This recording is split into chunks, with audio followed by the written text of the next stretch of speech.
Buo na naman ang araw ni Flavio na makita ang magandang mukha ng kanyang kaibigan si Salde. Katapat niya lang to ng bahay. Kaya tuwing umaga, si Salde agad ang nakikita niyang nagwawali sa tapat. Matagal nang may pagtingin si Flavio sa dalaga. Pero wala lang talaga siyang lakas ng loob na magtapat. Natatakot kasi siya na baka masira naman ang kanilang pagkakaibigan, kaya mas minabuti na lamang niyang hindi na lamang magsabi. Ulilang lubos ang binata. Siya na lamang ang mag-isa sa buhay. Pero kahit nawala na ang kanyang pamilya dahil sa isang trahedya, patuloy pa rin naman siyang lumalaban. Kinakaya pa rin niya. Madiskarte sa buhay ang binata. Lahat ng trabahong pwede niyang pasukan, basta kaya niya ay pinapasukan niya. Flavio, iba yata ang ngiti mo ngayon eh. Anong meron? Ha? Oh, wala. Wala naman. Oh, bawal ba maging masaya sa araw na to? Hindi naman. Dapat nga masaya tayo lagi eh. Masaya naman ako sa iyo eh. Ha? Anong sinabi mo? Wala. Sabi ko, maganda ka sana kaso bingi ka. Di bali ng bingi basta maganda. Kaysa bingi ka na nga, hindi ka pa maganda. Oo na. Yan ka na naman eh. Ay, siya nga pala. Kumusta na pala yung paghanap mo ng trabaho? Wala pa nga rin akong nahahanap eh. Wala pa ako natatanggap na reply sa mga ina-applyan ko sa sentro. Tingin mo, matatanggap kaya ako? Oo naman oh. Sa ganda mong yan. Saktong-sakta ka sa ganung trabaho. Sa pagiging sales lady. Isang tinitingnan dyan yung mukha eh. Mas nakakalamang ka pa kasi matangkad ka naman. Sus, binubolo mo na naman ako eh. Hindi nga, seryoso. Para ka naman timang eh. Sana nga matanggap na ako. Hindi ko na kasi kayang maging pabigat pa rito eh. Alam mo naman ang nanay mo, mabunganga. Nakakasawa na rin makinig ng sermon. Matatanggap ka nga niyan. Basta lagi mo lang kasing ipagdarasal. Huwag ka masyadong nega, no? Ngumiti na lamang ang dalaga sa kanya. Napayos naman siya ng tingin. Hindi niya kasi kayang makipagtinginan ng matagal sa babae. Pakiramdam niya ay namumula siya kahit na hindi naman halata dahil moreno siya. Iniba na lamang ni Flavio ang usapan.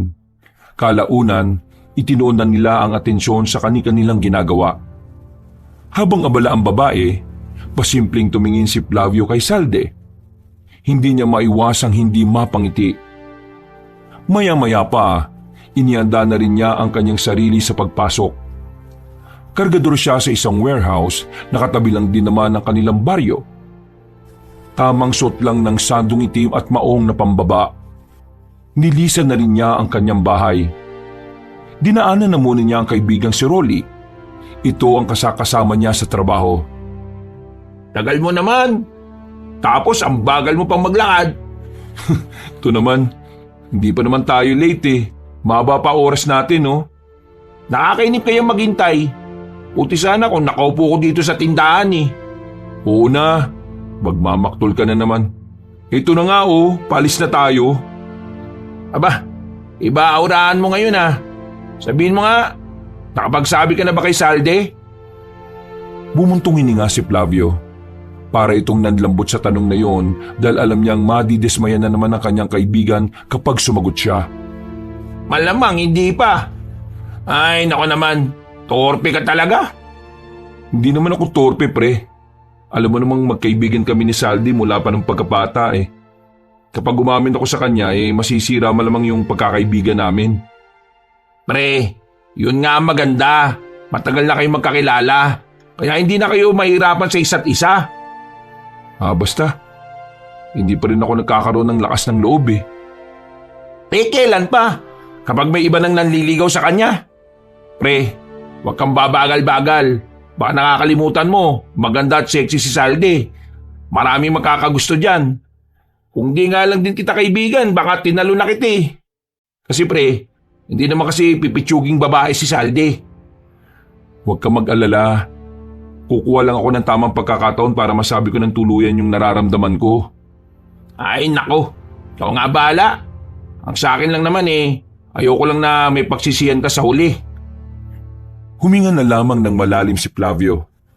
Ilang sandali lang naman ay nakarating na rin sila sa kanilang trabaho. Marami-rami silang ginawa nung araw na yon. Kaya naman, pagsapit pa lang ng hapon, ramdam na agad nila ang pagod. Sanay na ang katawan ni Flavio sa pagbubuhat kahit na may kapayatan ng kanyang katawan. Maya-maya lang ay oras na rin ang kanilang uwian. Nagpaalam na sila sa kanilang mga kasama at lumabas na rin ng warehouse. Pre, nabalitaan mo ba yung pangyayari dun sa mansion sa kabilang baryo? Ha? Bakit? Ano ba nangyari? Anong meron? Huli na ako sa mga ganyang balita eh. Di ba yung mga Reyes? Sila yung original na may-ari ng mansyon. O bakit? Ano naman ngayon? Wala na sila ron ngayon. Ang sabi-sabi sa nasagap ko lang wala na sila ron kasi binawi na raw ng totoong may-ari. Ay nako, hindi naman pala sa kanila yung mansyon. Ngayon, ang nangyari, dumating na yung totoong may-ari. Lumipat na raw dun nung nakaraan. Ang sabi pa, mayayaman talaga yung mga taong yun. Manaloto yung apelyido. Ngayon ko lang narinig ang angkan na yan. Mayayaman pala yung mga yun. Kung ganun ang nangyari, baka nga talaga hindi sa mga Reyes yung mansyon. O tapos, ano naman ngayon? Wala naman, nakwento ko lang. Wala kasi tayo mapag-usapan eh. Wala rin naman kasi akong maisip na pag-uusapan natin eh. Alam mo, mabuti pa. Tumambay ka muna sa bahay, gitara tayo. Pwede naman. Hatid ko lang muna yung mga pinamili ko. Baka naghihintay na sila mama eh. Matapos dumaan sa bahay nila Rolly, nakarating na rin sila sa bahay ni Flavio. Sakto naman na naabutan nila ang lalaking si Brusco. Nasa harapan nito ng bahay nila Salde. May daladalang bulaklak at pormadong-pormado. Yan na sinasabi ko sa'yo. Nauna ka na ng tukmol na yan Tingnan mo nga mas gwapo ka pa dyan eh. Pero mas makapal ang mukha niya. May pera siya. May kaya sila sa buhay kaya pinanghihinaan ka na ng loob. Tingnan mo yung ginagawa niya. Normal na ginagawa yan ng lalaki, pre. Walang bago. Pero yung ginagawa mo, araw-araw na pagpapangiti kay Salde, hindi lahat ng lalaki kayang gawin yun. Mas lamang ka pa rin, Kaya umayos ka. Ikaw mano ko kaya huwag kang papatalo dyan, Tara. Anong tara? Ina mo naman maka-pick up, Flavio. Lalapit tayo doon para makipagkumpetensya. Huwag kang papayag maungusan ng lalaking yun, Mukha namang hito na puyat yan eh. Hinila siya ni Rolly palapit sa harapan ng bahay nila Salde. Agad din namang napatingin sa kanya ang lalaking si Brusco sa kanila. Nakasimangot ito at parang iritang-irita. Tiningnan naman nila ito na masama. Anong ginagawa niyo? Bakit namin sasabihin? Oo nga, sino ka ba? Ako si Brusco. Hindi niyo ba ako kilala? Kilala ka namin. Ikaw yung mayabang sa bilyaran. Hindi ka naman makashoot. Huwag niyo akong guluhin dito. Manliligaw ako kay Salde. Sus, wala kang pag-asa doon, Paano wala? Hinihintay ko nga na lang na lumabas eh. Kakain kami sa labas. Kakain kayo sa labas? As in, dito sa labas?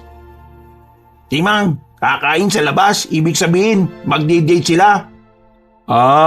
Magdi-date ha? Anong magdi-date? Di ako naniniwala. Ikaw, papatulang ka ni Salde? O bakit? Anong tingin mo sa akin, katulad mo? Ang mabuti pa, umalis na kayo sa harapan ko. Dahil naaalibadbaran ako sa inyo. Masisiraan niyo pa ang mood ko eh. Ilang sandali lang ay lumabas na rin ang dalagang si Salde. Nakabis ito pero simpleng puting t-shirt lang ang suot nito. Habang nakamaong naman itong pantalon. Napatingin si Salde sa kanila. Unang tingin pa lang ng dalaga ay nakaramdam na siya ng hindi maganda.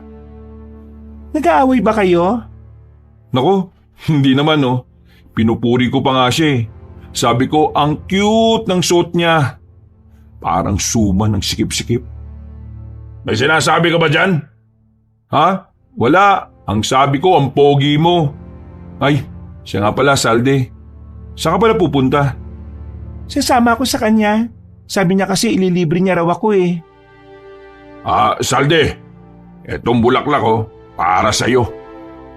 Parang gustong magwala sa selos ni Flavio nang tanggapin ng dalaga ang mga bulaklak. Nagsarado ang kanyang kamao. Pero agad din naman siyang kumalma nang mapagtanto na hindi naman niya pag-aari ang dalaga. Sobrang salamat ah. Alam mo bang ngayon pa lang ako nakatanggap ng bulaklak sa buong buhay ko? Lalong nakaramdam ng inis si Flavio. Hindi siya makapaniwalang kinalimutan na ni Salde na siya ang unang nakapagbigay ng bulaklak sa dalaga nung bata pa sila. Hindi na nakapagsalita pa ang lalaking si Flavio. Pakiramdam niya sa mga oras na ito ay talo na siya sa laban kahit hindi pa man nagsisimula. O paano? Aalis na kami. Good luck sa'yo, Flavio. Sana mahanap mo na rin ang babaeng para sa'yo. Nagtataka na lamang ang mukha ni Salde. Hindi na rin nagtagal, umalis na rin sila roon. Naiwang bagsak ang balikat ni Flavio. Agad namang siyang tinapik ni Rolly ng malakas sa balikat. Huwag mo sabing magpapatalo ka na agad. Hindi pa sila, pre. Nandiligaw pa lang yung tukmol na yun. Magsabi ka na kasi kay Salde para makapanligaw ka na rin. Pambira ka talaga, oh. Hindi ko pa nga kaya, kulit mo naman. Iniisip ko pa rin yung pagkakaibigan namin. Tapos ngayon, gaganyan-ganyan ka. Wala kang gana tapos para kang mamamatay sa panghihina. Hindi bagay sa'yo ganyan, pre. Para kang batang naagawan ng lollipop eh. Nauna nang pumasok si Flavio sa loob ng bakuran. Sumunod naman sa kanya ang binatang si Rolly. Noong gabing yun, sa halip na hindi sila iinom ng alak, ay napabili na lamang sila. Tamang tagay lang sila habang naghihintay kung kailan makakauwi ang dalaga. Dakong 9:00 ng gabi, nakita na nilang dumating na sila Salde. Hinatid pa ito ni Brusco. Hinintay na muna nilang mawala si Brusco saka lumapit si Flavio. At dahil may sapi na ng alak ang katawan, pakiramdam ni Flavio ay may lakas na rin siya ng loob na magsabi ng kanyang nararamdaman. Salde. Oh, Flavio. Teka, nakainom ka ba? Oo eh. Nakain naman ko pero konti lang naman. May sasabihin ka ba? Ano kasi... Sandali itong lumingon kay Rolly. Sumenyas lang si Rolly na lakasan na niya ang kanyang loob na sabihin ng tungkol sa kanyang nararamdaman. Pero sa halip na makapagtapat, inatake na naman ang kaduwagan ng lalaki. Ano kasi... Ano nga? Sabihin mo na, may gagawin pa ako eh. Ano kasi... gusto sana kitang... Pambihira, ano nga? Gusto sana kitang sabihan na ang ganda mo ngayon. Bagay yung suot mo sa'yo. Ay naku, bulero ka na naman. Simpleng t-shirt lang naman to. Tsaka maong. Kupas pa. Ano maganda dito? Ikaw? Diyos ko, lasing ka lang. Pero maraming salamat ha, kasi hindi ako nakarinig ng ganyang salita ngayong araw eh. Sige na, may gagawin lang ako sa bahay. Malapad ang ngiti ni Flavio nang balikan niya ang kanyang kaibigan. Masaya rin si Rolly nung dahil buong akala nito na sabi na ni Flavio ang tungkol sa kanyang nararamdaman. O pre, kumusta? Nasabi mo na ba? Mukhang goods ah. Ganda ng ngiti mo at saka ni Saldi. Ano, maliligaw ka na ba? Ha? Hindi ko pa nasabi. Ang sabi ko lang sa kanya, ang ganda niya. Ay sus, pambira ka naman talaga oh. Akala ko naman yun na. Kinuha ni Rolly ang chicharon at binato sa mukha niya. Pero nakangiti lang si Flavio na parabang tanga. Nakatingin sa malayo at hindi pa ito matatauhan kung hindi tatapikin ng malakas. Uy, bakit ka ba nakangiti dyan? Akala ko ba hindi mo pa? Ngayon lang daw siya nakatanggap ng salitang maganda siya eh. Ibig sabihin, kahit na nag-date sila ni Brusco, hindi siya pinuri ni Brusco. Ako lang ang nakakagawa noon, pre. Sa bagay, pre. Magandang bagay ang ganyan. Mas matutuwa siya sa ganun. Alam mo kasi, mga babae, gustong-gusto nila na pinupuri sila ng mga lalaki. Kaya tama lang yung ginawa mo. Pero sana, sinabi mo na rin. Wisit ka. Iinom-inom ka pa, wala rin naman palang lakas ng loob. Napapiling na lamang si Rolly ng mga sandaling yun. Tinapos na lamang nila ang kanilang ginagawa at saka umuwi na rin si Rolly. Kinabukasan, wala silang pasok. Pinag-day off ang lahat ng kargador dahil wala pa ring binabagsak sa warehouse. Naglalakad si Flavio noon galing sa labas ng kanilang baryo. Nasa gilid ng kalsada ang binata nang makita niya ang magandang sasakyan na dumaan sa kanyang harapan. Pumasok ito ng baryo nila. Hindi niya alam kung sino ang nakasakay doon. Pero tingin niya, mayaman ang may-ari noon. Napaisip tuloy siya na baka yun ang sinasabi ni Rolly na bagong naninirahan sa dating mansyon ng mga Reyes. Ang angas ng sasakyan ah. Nagmamadali siyang naglakad. Pagpasok niya sa baryo nila, nakita niyang dumiretso ang sasakyan sa barangay hall. Sa kakatingin niya, hindi na niya namalayang nakabangga niya na pala si Brusco. Natapon ang hawak-hawak na tinapay ni Brusco. Tumama naman si Flavio sa bakod sa lakas ng kanilang banggaan. Hindi ka ba tumitingin sa dinaraanan mo? Kung tumingin ka rin, hindi mo ako mabubunggo. Ikaw ang bumunggo eh. Pero nakatingin ako. Huwag kang sinungaling, pareho tayong hindi nakatingin. Tumbakulaw na to. Ano sinabi mo? Bingi ka ba talaga? Maglinis ka nga ng tenga mo. Ako nung nakarampa ako nagtitimpi sa'yo Tapos kagabi nangasar ka pa. Sabi mo na lang kasi kung inggit ka sa akin. Ako may pamilya, may pera. Tapos nanliligaw pa kay Salde. Ikaw, wala ka kahit na ano. Manahimik ka na nga, Brusco. Wala akong dinadamay na personal sa buhay mo Sus, ano, masakit? Kawawa ka naman kasi. Siguro kaya na-aksidente pamilya mo nung bata ka pa. Kasi dapat lang yun sa kanila. Kasi masyado silang... Manahimik ka na nga! Hinawakan na ni Flavio si Brusco sa kwelyo. Sa lakas ng puwersa ni Flavio, naitulak na niya yon papasok sa isang bakuran. Hanggang sa natumba na silang pareho. Pumaibabaw si Flavio kay Brusco. Sinuntok niya si Brusco sa muka. Hindi pa siya nakontento, hinila niya yung patayo at saka sinubsob sa drum na may tubig. Wala kang karapatan na magsalita tungkol sa pamilya ko, Wala! Lulunurin na sana ni Flavio si Brusco nang biglang dumating ang matandang si Aling Esther. Inawat sila nito. Agad din naman silang naghiwalay. Pero hindi nagpapigil si Brusco. Gigil na gigil ito. Lumapit ito kay Flavio at saka sinuntok din siya ng malakas. Agad na tumaob si Flavio.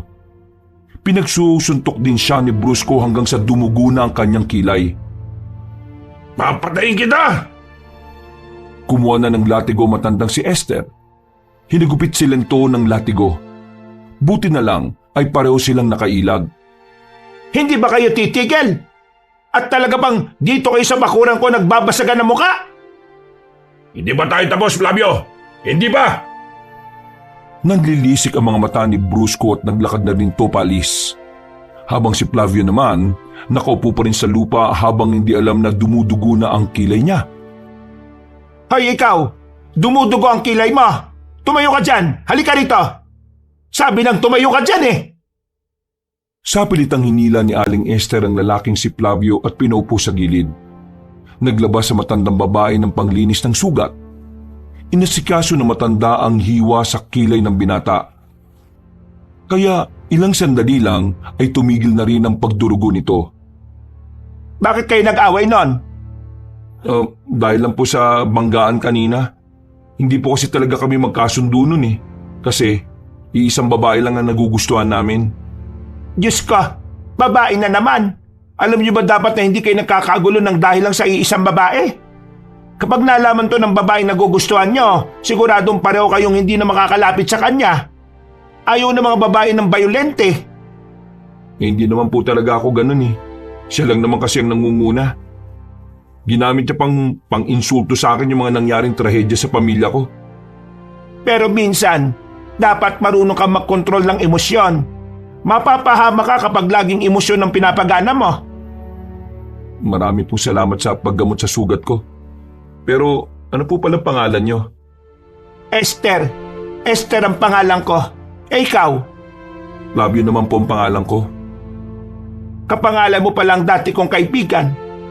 Pero ikaw, ingatan mo ang sarili mo ha.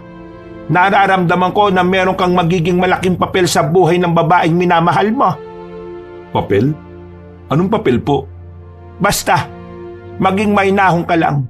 Maging kalmado sa lahat ng oras. May mararating ang buhay mo, iho. Manghuhula po ba kayo? Hindi. Pero may kakayahan akong makita ang kapalaran ng isang tao gamit lang ang panaginip. Talaga po? Astig! Napapailing na lamang ang matandang si Esther sa naging reaksyon niya.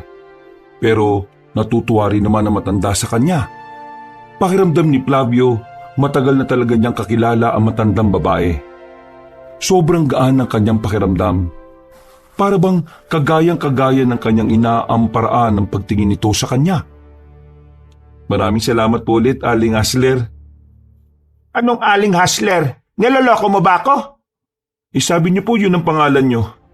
Loko! Esther, hindi Hasler! Ginawa mo pa akong tunog notorious eh! Ay, pasensya na po, Aling Esther.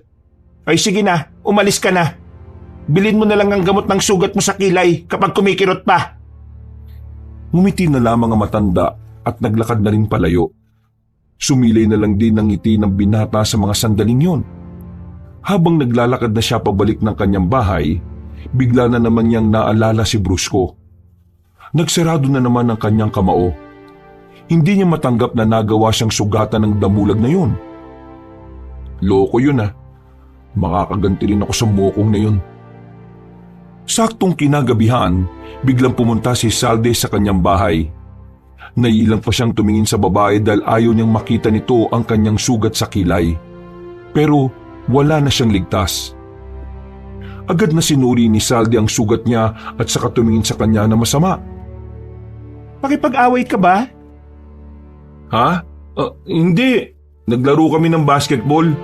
Nasiko ko sa kilay. Sinungaling. Hindi ka nga marunong maglaro ng basketball kaya paano ka maglalaro nun? Kaya nga ako nasiko kasi hindi ako marunong eh. Ay nako, magsabi ka na kasi ng totoo. Sino gumawa niyan sa'yo? Malamang si Brusco. Nag-away yata sila kanina eh. Nagulat na lamang si Flavio nang biglang dumating din ang kanyang kaibigan na si Rolly. Uy, para kang timang. Totoo ba na nag-away kayo? Ano kasi? Magsasabi ka ba ng totoo o hindi? Oo, nag-away kami kanina. Nagkasakitan kami. Nagkabanggaan kasi kami kanina tapos nagkasagutan. Wala naman akong intensyon sana makipag-away sa kanya kaso ginawa niyang katatawanan yung trahedyang nangyari sa pamilya ko. Kaya hindi na ako nakapagpigil. Tarantado yun ah. Yari sa akin yun. Oo, isa ka pa. Ay, sorry. Wala ka talagang balak sabihin sa akin ng totoo kung hindi ka pa pinilit? Hindi naman sa ganun. Naisip ko kasi na nanliligaw siya sa'yo, di ba? Ayokong sirain yung imahe niya. Para sa akin, hindi yung patas. Nakakawalang gana. May sasabihin sana ako magandang balita tapos ganito pa aabutan ko. Ano ba yun? Huminga ng malalim ang dalagang si Salde. Umupo ito sa gilid at bumuntong hininga. Nakatingin lamang sa malayo nang magsalita ito. May trabaho na ako pero hindi doon sa ina-applyan ko. May tumanggap sa akin bilang kasambahay eh. Diyan sa kabilang baryo, yung sa dating tirahan ng mga Reyes. Sa mga manaloto? Oo, doon nga. Naghanap kasi sila ng kasambahay. Kailangan ko na kasi talaga ng pera kaya pinatus ko na. Ang taas ng sahod eh. Para na rin akong nag-opisina, kaunti lang ang diferensya. Masaya ako at may trabaho ka na. Pagbutiin mo ron. Mag-iingat ka ha. Alam mo naman, maganda ka. Baka mamaya pagtripan ka ng mga magiging katrabaho mo ron. Kainggitan ka. Hindi naman siguro. Nabalitaan ko na mababait naman daw yung mga manaloto. Bukas pala, doon ako titira. Stayin kasi kami ron eh. Linggo lang kami makakauwi sa amin.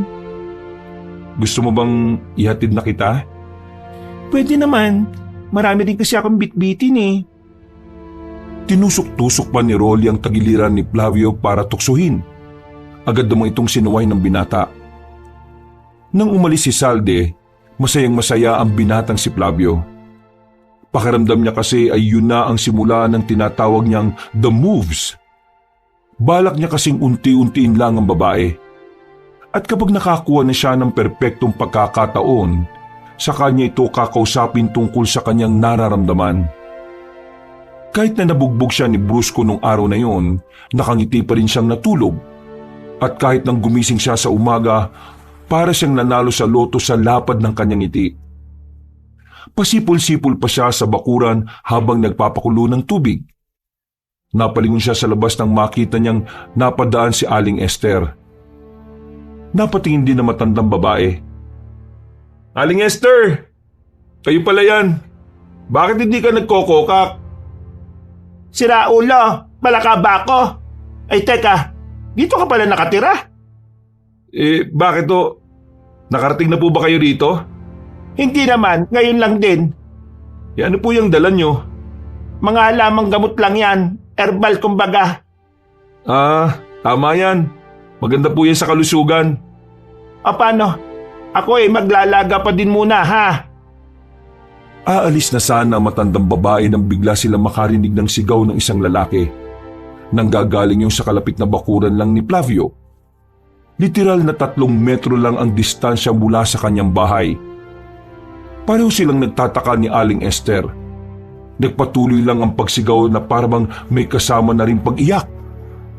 Kaya naman hindi na rin natahimik ang kalooban ni Flavio. Lumabas na rin siya at iniwan sandali ang kanyang sinasalang.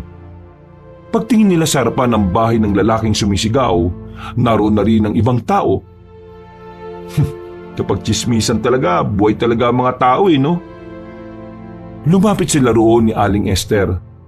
Pagsilip nila sa loob, nasipat nila sa bahay ang lalaki na bitbit na ang kanyang asawa, na ayon dito ay buntis.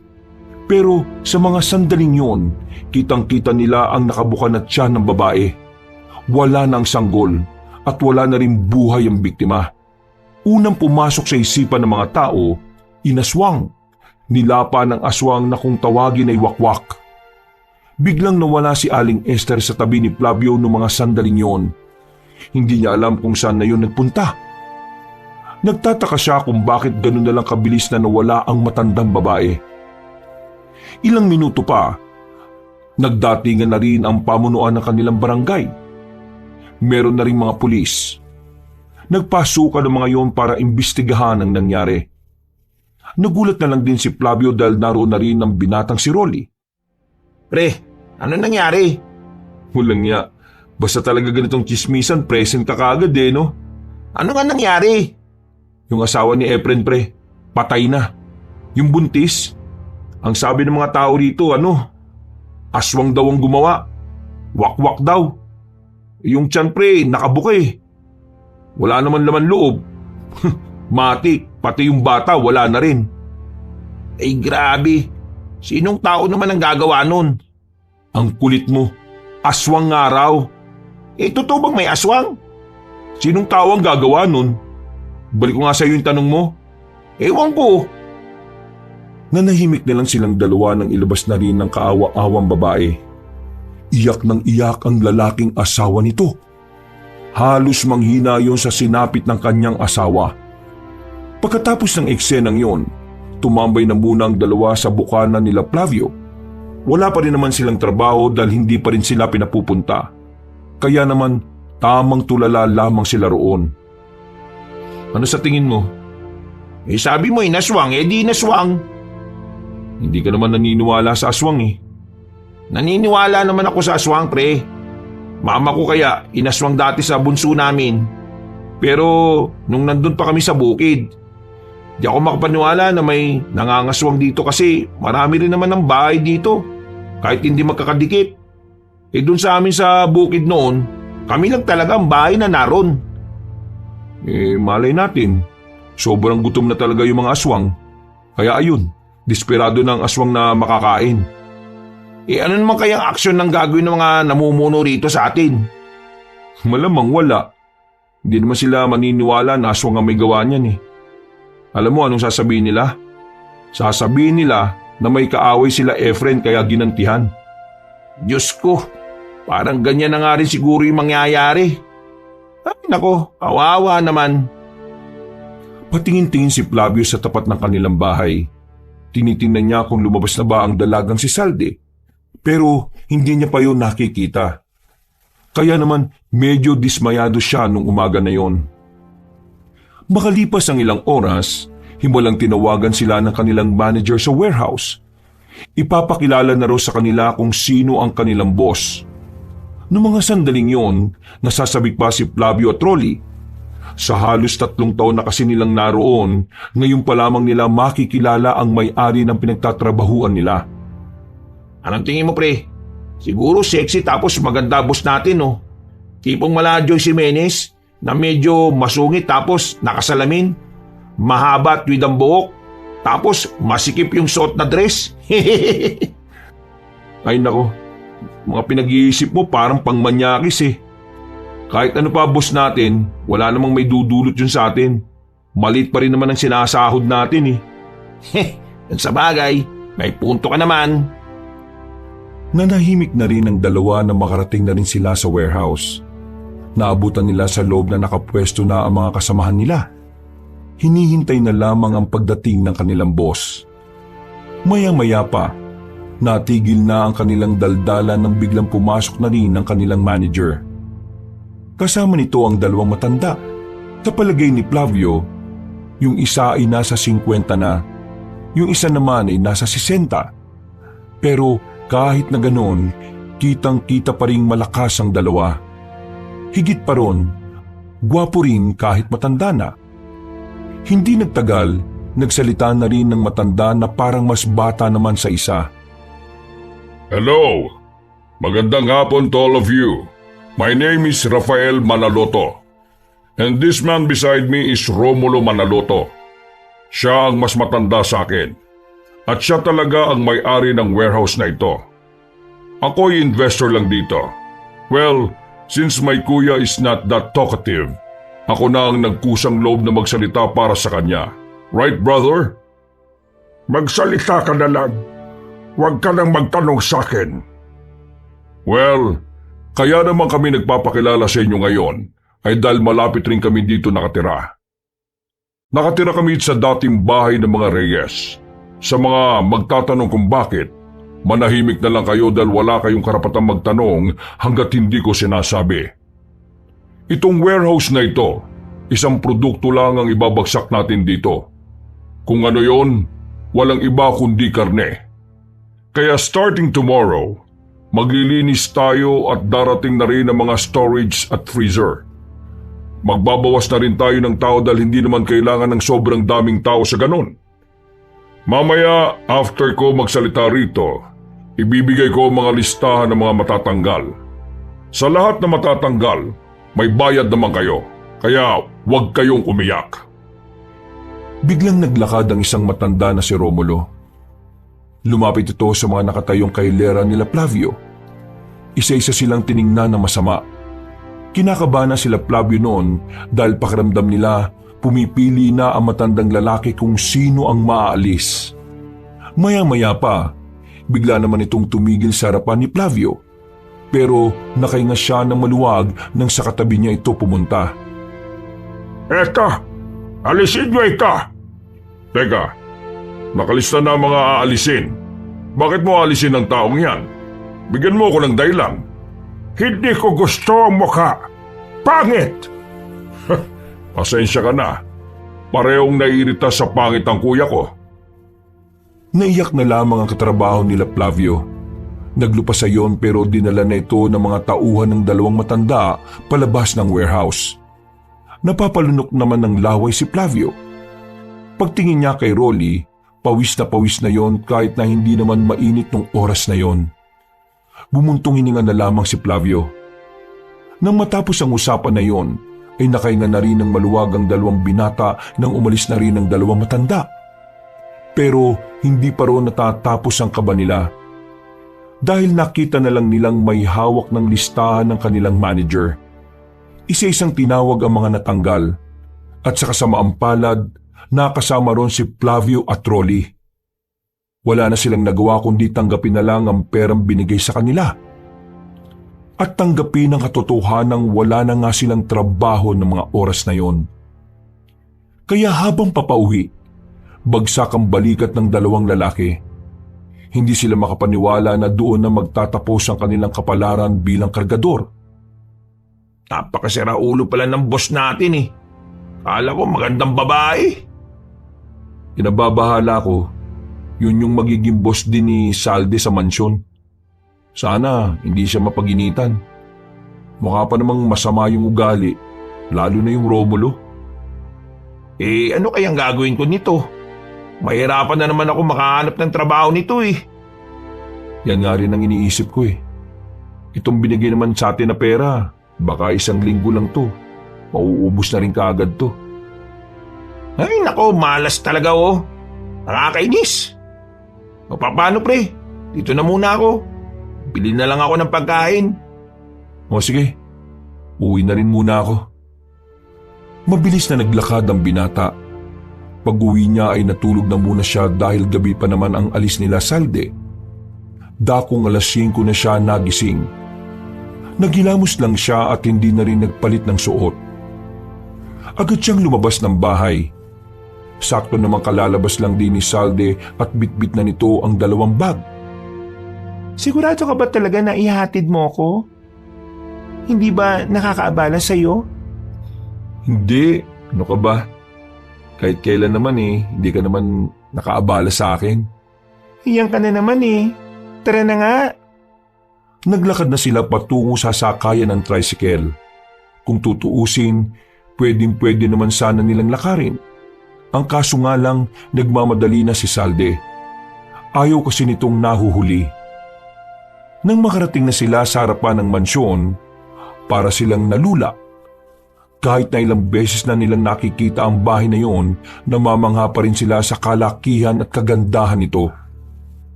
Grabe, parang mas lalong gumanda.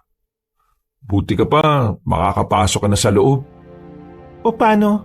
Papasok na ako ha. Maraming salamat, Flavio. Sandali, Oh, bakit? di ba linggo lang kayo pwedeng umuwi? Oo, bakit? Anong meron? Kapag may libre kang oras, pwede ba kitang isama sa bayan? Kain lang tayo. Kain lang? Uy, bakit? May iba pa bang dapat na gawin? Baliw to naman, di na mabiro. Oo naman pwedeng pwede. O sige na, pasok na ako. Ang sama na ng tingin ng mga guard Nagmamadali ng binuhat ni Saldi ang 2 bag. Halos magtatatalo naman ang binata sa sobrang tuwa. Hindi man niya sinabing date yon, pero alam niya sa kanyang sarili na parang ganun na rin yon. Sa sobrang saya niya, hindi na niya napansin ang mga kakaibang bagay sa mansyon. Umalis na rin siya at masayang naglakad. Walang kamalay-malay na yun pala ang huling pagkakataon na makikita niyang masigla si Salde. 1 linggo ang nakalipas. Excited na ang binatang si Flavio dahil sa wakas magkikita na rin sila ni Salde. Pinagandaan niya talaga ang araw na yon. Bumili siya ng bagong sapatos, bagong damit at bagong pantalon. Nang sumilip siya sa labas nung hapon, nakita niyang kagigising lang ng babaeng si Salde. Nakatulala sa malayo at parang nangingitim ang ilalim ng mga mata. Balisa at parang napabayaan ng sarili. Nagtaka si Flavio. Hindi niya alam kung anong nangyari. Hindi niya alam kung bakit parang ibang Salde ang nakikita niya. Walang sigla, walang saya, sobrang tamlay. Hindi na nakatiis pa ang binata. Pumasok na siya ng bakuran para lapitan ng dalaga. Maraang nagangat ng tingin si Salde.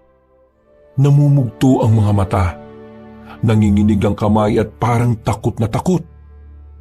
Salde, anong problema? May sakit ka ba? Bigla siya nitong niyakap. Umiiyak ito pero walang tunog.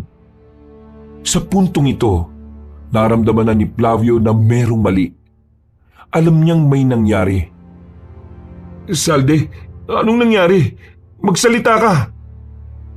Wag dito. Wag dito. Sa ibang lugar. Wag dito. Nakikiusap pa sa kanya ang dalaga habang nanginginig ang boses.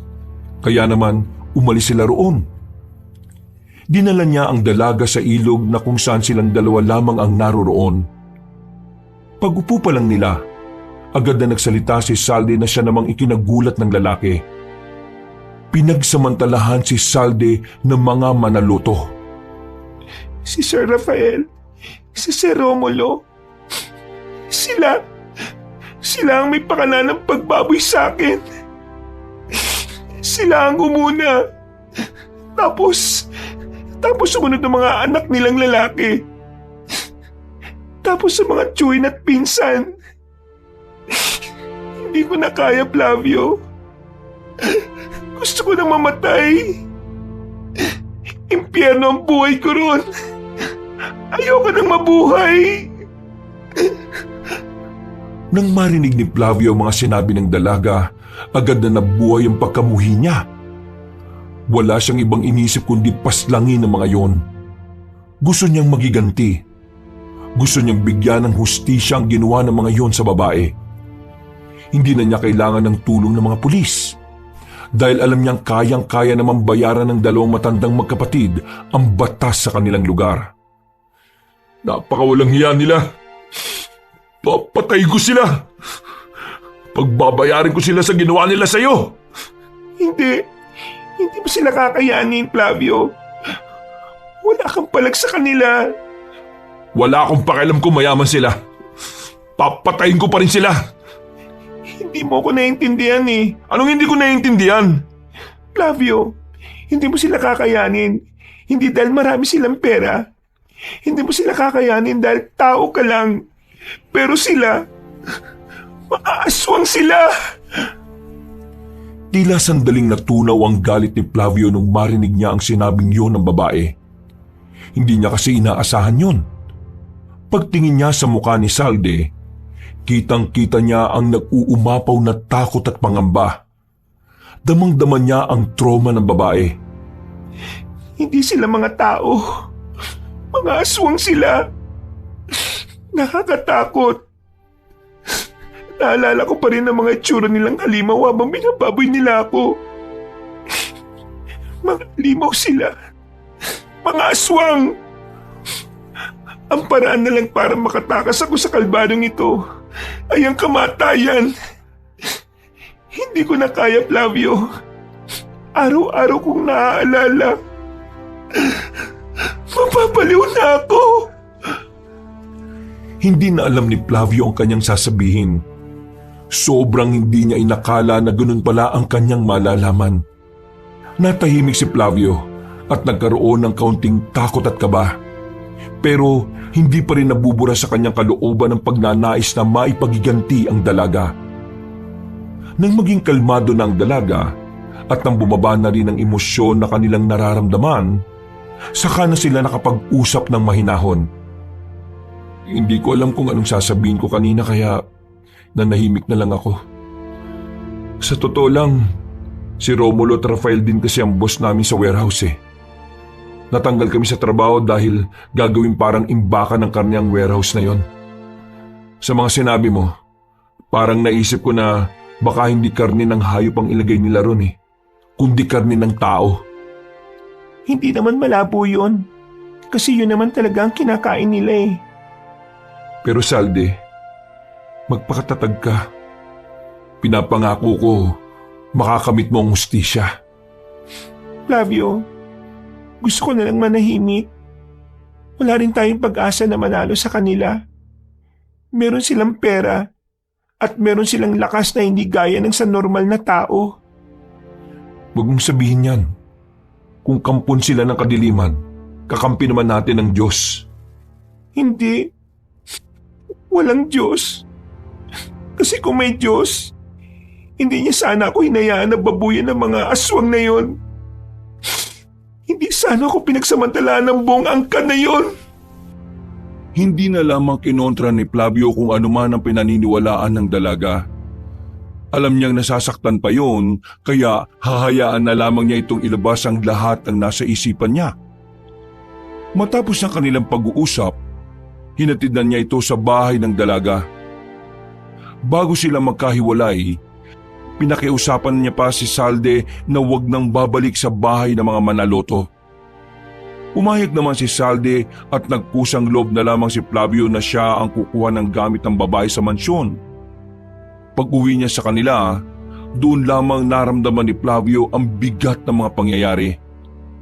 Hindi katanggap-tanggap, kasuklam-suklam at walang kapatawaran ang ginawa ng mga Manaloto sa babaeng pinakamamahal niya. Handa siyang isugal ang buhay niya para lamang gantihan ng mga yun.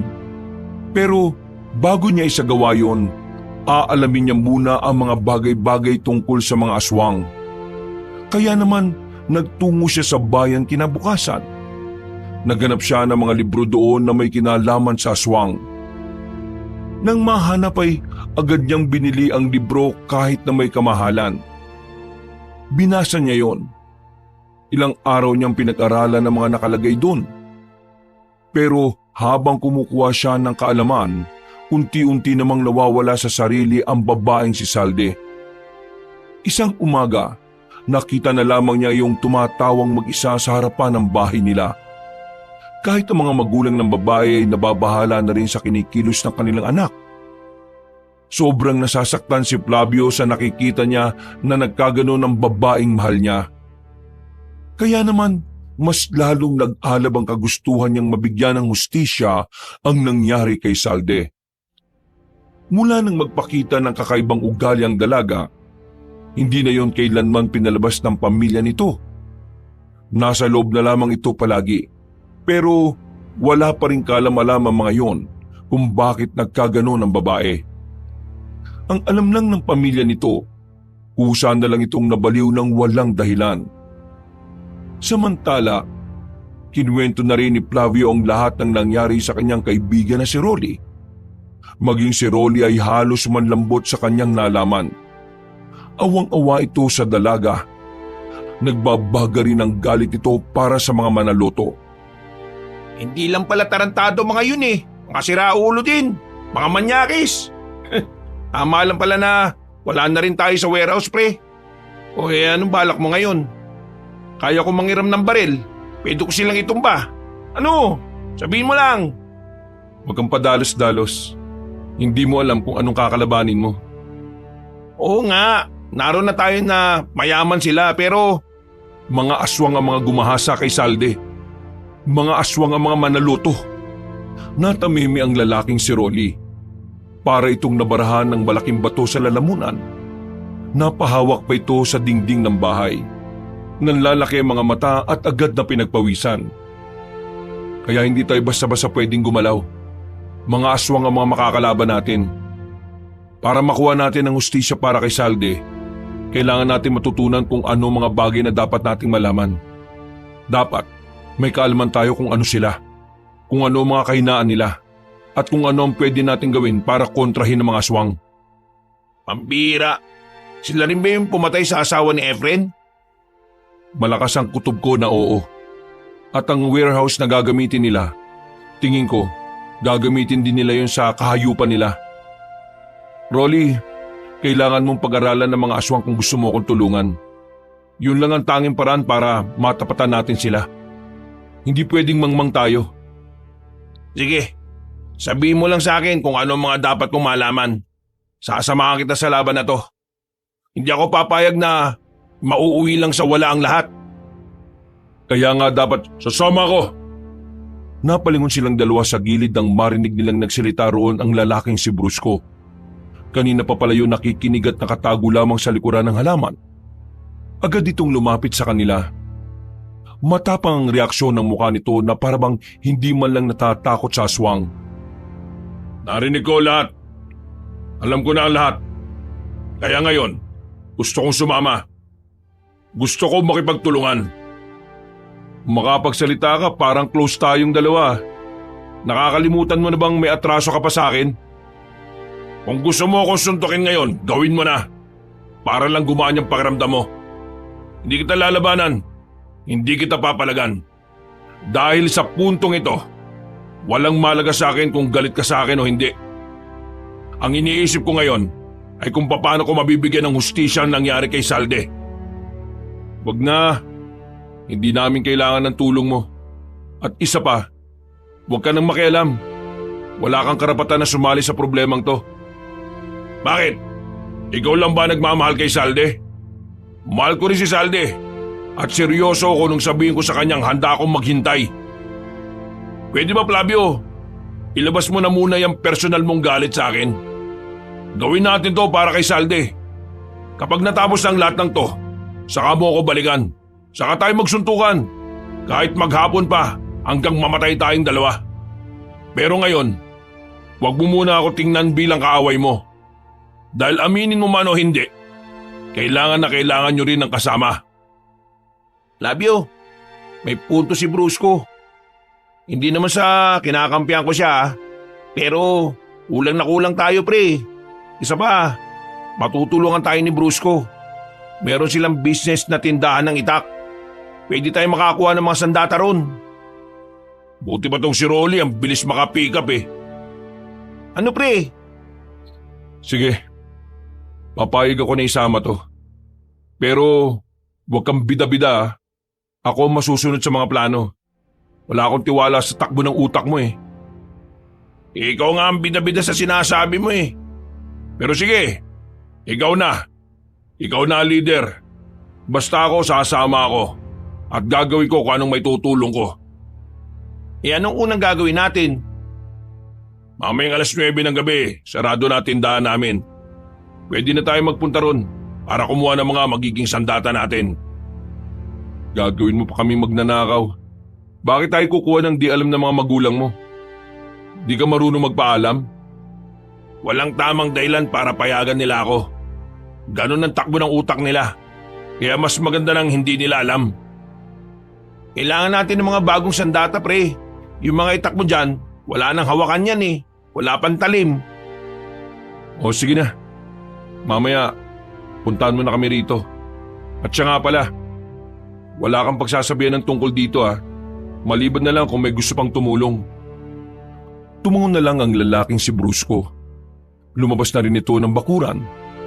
Pinagmasdan pa ito ni Flavio habang papalis na yon. Wala pa rin akong tiwala sa kanya. Pero sige, kailangan natin siya pakinabangan. Mabilis na lumipas sa mga oras. Magkakasama na rin silang tatlo. 9:00 na makarating na sila sa tindahan ng mga itak nila Brusco. May susi na dala ang lalaki kaya agad naman silang nakapasok. Pamili na lang kayo dyan kung anong gusto nyo. Pero tigalawa lang tayo ha. Kapag marami tayong kinuha, baka makaalata sila papa na may nawawala. Sinunod naman ni Flavio ang sinabi ni Brusco. Namili na rin sila ng kanilang sandata. Mahabang itakang kinuha ni Flavio. At isa rin punyalang dinampot niya. Matapos yun, ay umalis na rin kagad sila. Naglalakad sila sa kalsada habang nakasukbit ang mga itak na kinuha nila. Nakabalik naman agad sila ng kanilang baryo. Wala naman na silang gagawin noon kaya nagdesisyon na lamang silang magpahinga. Habang mag-isa na lamang na naglalakad si Flavio sa daan, bigla siyang tinawag ng isang pamilyar na boses. Nang lumingon siya ay nakita niya ang matandang si Aling Esther. Lumapit siya roon dahil sa pagtataka. Bakit po? Ano pong sasabihin niyo? Halika, sumama ka sa bahay. Meron akong ibibigay sa iyo. Ano po yun? Isang bagay na magagamit mo laban sa mga aswang. May alam kayo sa mga aswang? Napangiti na lang ng pilit ang matandang si Esther. Pero nauna na rin itong naglakad. Nung mga sandaling yun, napapaisip si Flavio. Pero sinundan pa rin nito ang matandang babae. Nang makarating sila sa bahay nito, tiningnan muna na matanda kung may ibang nakakakita sa kanila. Nang masigurong wala naman ay sinarado na nito ang pintuan. Alam ko ang nangyari sa babaeng si Salde. Alam ko ang lahat. Kaya naman, narito ako para tumulong. Teka po, paano niyo po nalaman yun? Wala naman kami pinagsabiang iba nun ah. Nakalimutan mo na bang sinabi ko sa iyo na may mga nakikita akong senaryo sa panaginip ko? Di alam niyo nang mangyayari yun pero wala man lang kayo sinabi sa akin. Medyo mataas ang tinig ni Flavio. Nadadala na siya ng emosyon. Para kasing naghahanap na lang din siya ng iba pang masisisi. Nakita ko ang senaryong yun kahapon lang. Kahapon ko lang din nalaman na totoo palang nangyari yon. Iho, hindi ko lagi nagagamit ang kakayahan na yon. Minsan lang. At hindi ko alam kung kailan din ito gagana sa panaginip ko. Higit sa lahat, wala rin akong kalaman kung ang senaryong nakita ko ay nangyari na o mangyayari pa lang. Kaya naman, wala rin akong nagawa para pigilan ang masaklap na dinanas ng kaibigan ninyo. Huminga ng malalim si Flavio. Nakaramdam siya ng hiya dahil sa kanyang inasal. Napapailing na lang din siya at humingi ng paumanhin. Pasensya na po kung nagtaas ako ng boses. Sadyang masakit lang din po para sa akin ang nangyari. Naiintindihan kita, iho. Kaya nga narito ako para tulungan kang makalaban sa mga aswang na yon. Pero bago yon, pwede ko bang malaman kung ano ba talaga kayo? Kung pamilyar ka sa salitang antingera, isa akong ganon dati. Pero matagal na akong nagretiro dahil sa edad ko. At hindi na rin kaya ng katawan ko para paganahin pa ang anting-anting. Kaya naman, ang anting-anting na gamit ko ang siyang ibibigay ko sa iyo. Ikaw lang ang may kakayahang ariin at paamuhin ang anting-anting.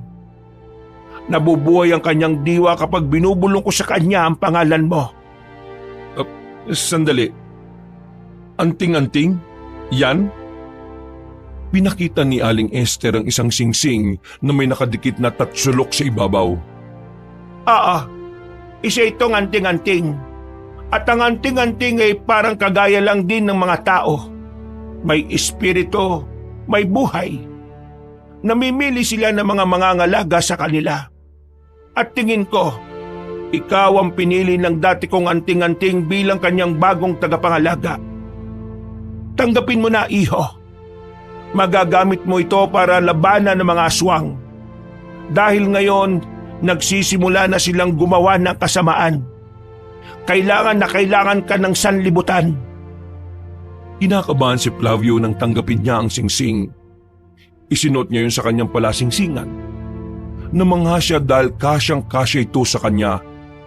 Sa mga sandaling yun ay wala pa siyang nararamdaman. Ayon sa matanda ay normal lang yun sa una. Pero kapag tumatagal ay nagiging komportable na ang anting-anting, makikipagkaisa na rin ito sa kanyang katawan. Kapag nagamit mo na ang kapangyarihan ng anting-anting, mas magiging matalino, mabilis at matapang ka, iho. Magbabago ang kilos mo. Magbabago ang pananaw mo sa mga bagay-bagay pagdating sa pakikipaglaban. Kailangan mo lang ariin ang anting-anting at patunayan mo sa kanya na karapat-dapat ka. Ano po bang pinakamabilis na paraan para kilalanin niya po ako bilang amo niya? Pinakamabilis na paraan ay ang pagiging busilak ng iyong puso.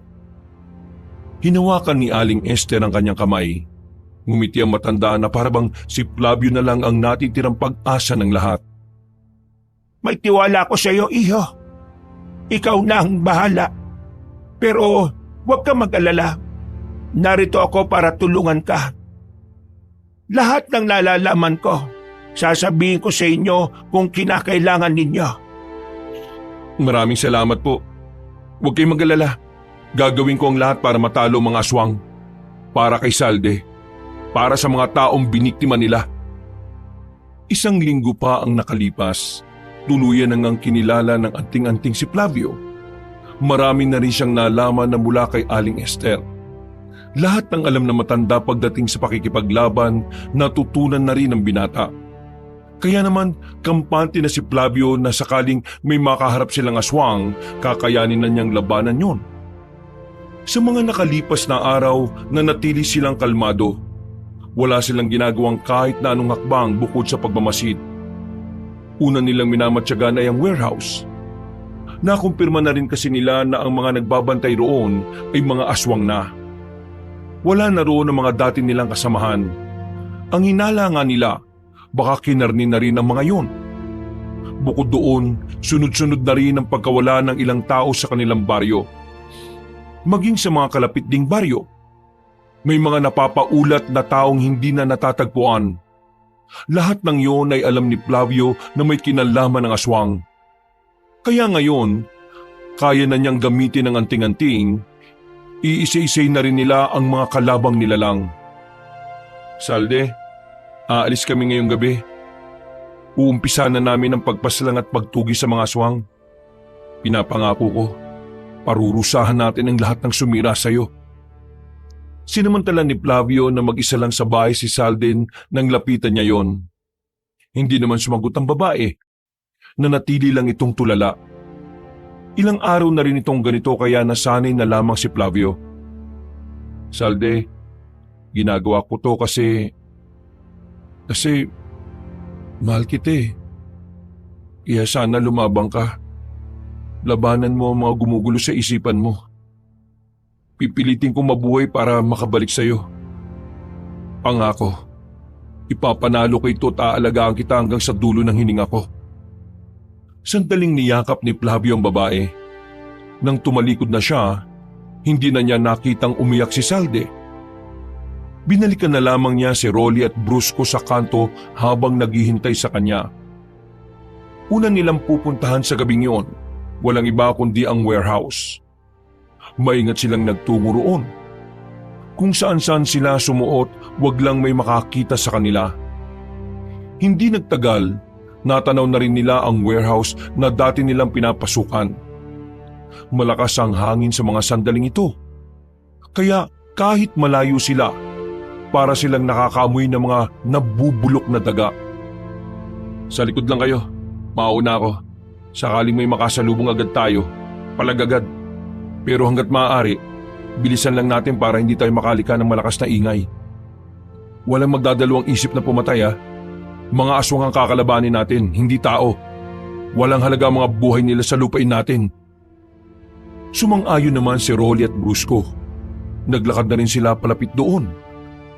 Habang nasa gilid sila ng warehouse, naririnig pa rin nila ang mga nag-uusap-usap sa loob. Nag-ooperate pa rin pala sila kahit na ganitong oras? Ano bang aasahan mo? Di naman mga tao nandyan eh. Mamaya na kayo mag-usap. Baka marinig nila tayo. Matatalas ang pandinig ng mga aswang. Nanahimik na lamang ang dalawa. Nang makakuha na ng pagkakataon si Flavio, sumilip na rin siya sa loob. Kita niyang abalang-abala pa rin ang mga aswang sa pag-aasikaso ng mga karne ng tao. Naunang pumasok ang binata. Hawak-hawak na nito ang dalang itak. Nang lumiko sila sa naglalakihang bakal na lagayan ng mga karne, bigla na lamang nilang nakasalubong ang tatlong aswang. Nung una ay nakipagtitigan pa yon sa kanila. Pero nang makita ni Flavio na mag-iingay na ang mga yon, pinagana na niya agad ang anting-anting. Mabilis ang pagkilos na kanyang ginawa. Nagulat na lamang si Rolly at Brusco na nakalapit na roon si Flavio. Bagsak agad ang tatlong aswang at tumagas ang dugo mula sa leeg. Si Brusco na dating kaaway ni Flavio, napalunok ng laway dahil sa kaba. Hindi kasi nito inakalang gano'n na pala kabangis si Flavio pagdating sa paghawak ng itak. Dahan-dahan lang, kailangan natin makarating sa opisina ni Rafael nang hindi niya nararamdaman. Naglakad pa sila sa gilid. Hanggang sa matagumpay na nga nilang natumbok ang daan patungo sa inaakala nilang kinaroroonan ni Rafael. Marahan nilang binuksan ang pinto. Pero pagpasok nila sa loob ay wala silang nakita roon. Nako, natunugan yata tayo. Hindi, mukhang maaga lang talaga silang umalis. Kung alam niyang pupunta tayo, dapat hindi na tayo nakapasok. Sa gubat pa lang, napalaban na tayo. Anong gagawin natin ngayon? Wala na tayong dahilan para magdahan-dahan. Papaslangin na natin ang mga aswang na nandito. At pagkatapos, sisilaban natin ang warehouse na to para masayang lahat ng karne ng tao na narito. Sinipa ni Flavio ng malakas ang pintuan. Napatingin ang mga aswang sa labas. Agad-agad na nagbago ng anyo ang mga nilalang. At sa puntong ito, nagsimula na rin ang labanan. Nakipagsabayan silang tatlo sa mga aswang. Si Flavio parang hindi na normal na tao kung kumilos. Napapanganga sa kanya ang dalawa niyang kasama. Tumatalon-talon kasi siya sa matataas na bakal. Kung kumilos din ito ay hindi normal ang bilis. Sa kalakasan ng paggana ng anting-anting, hindi rin makatama ng kalmot ang mga aswang. Parang dumudulas lang ang mga kuko ng mga aswang.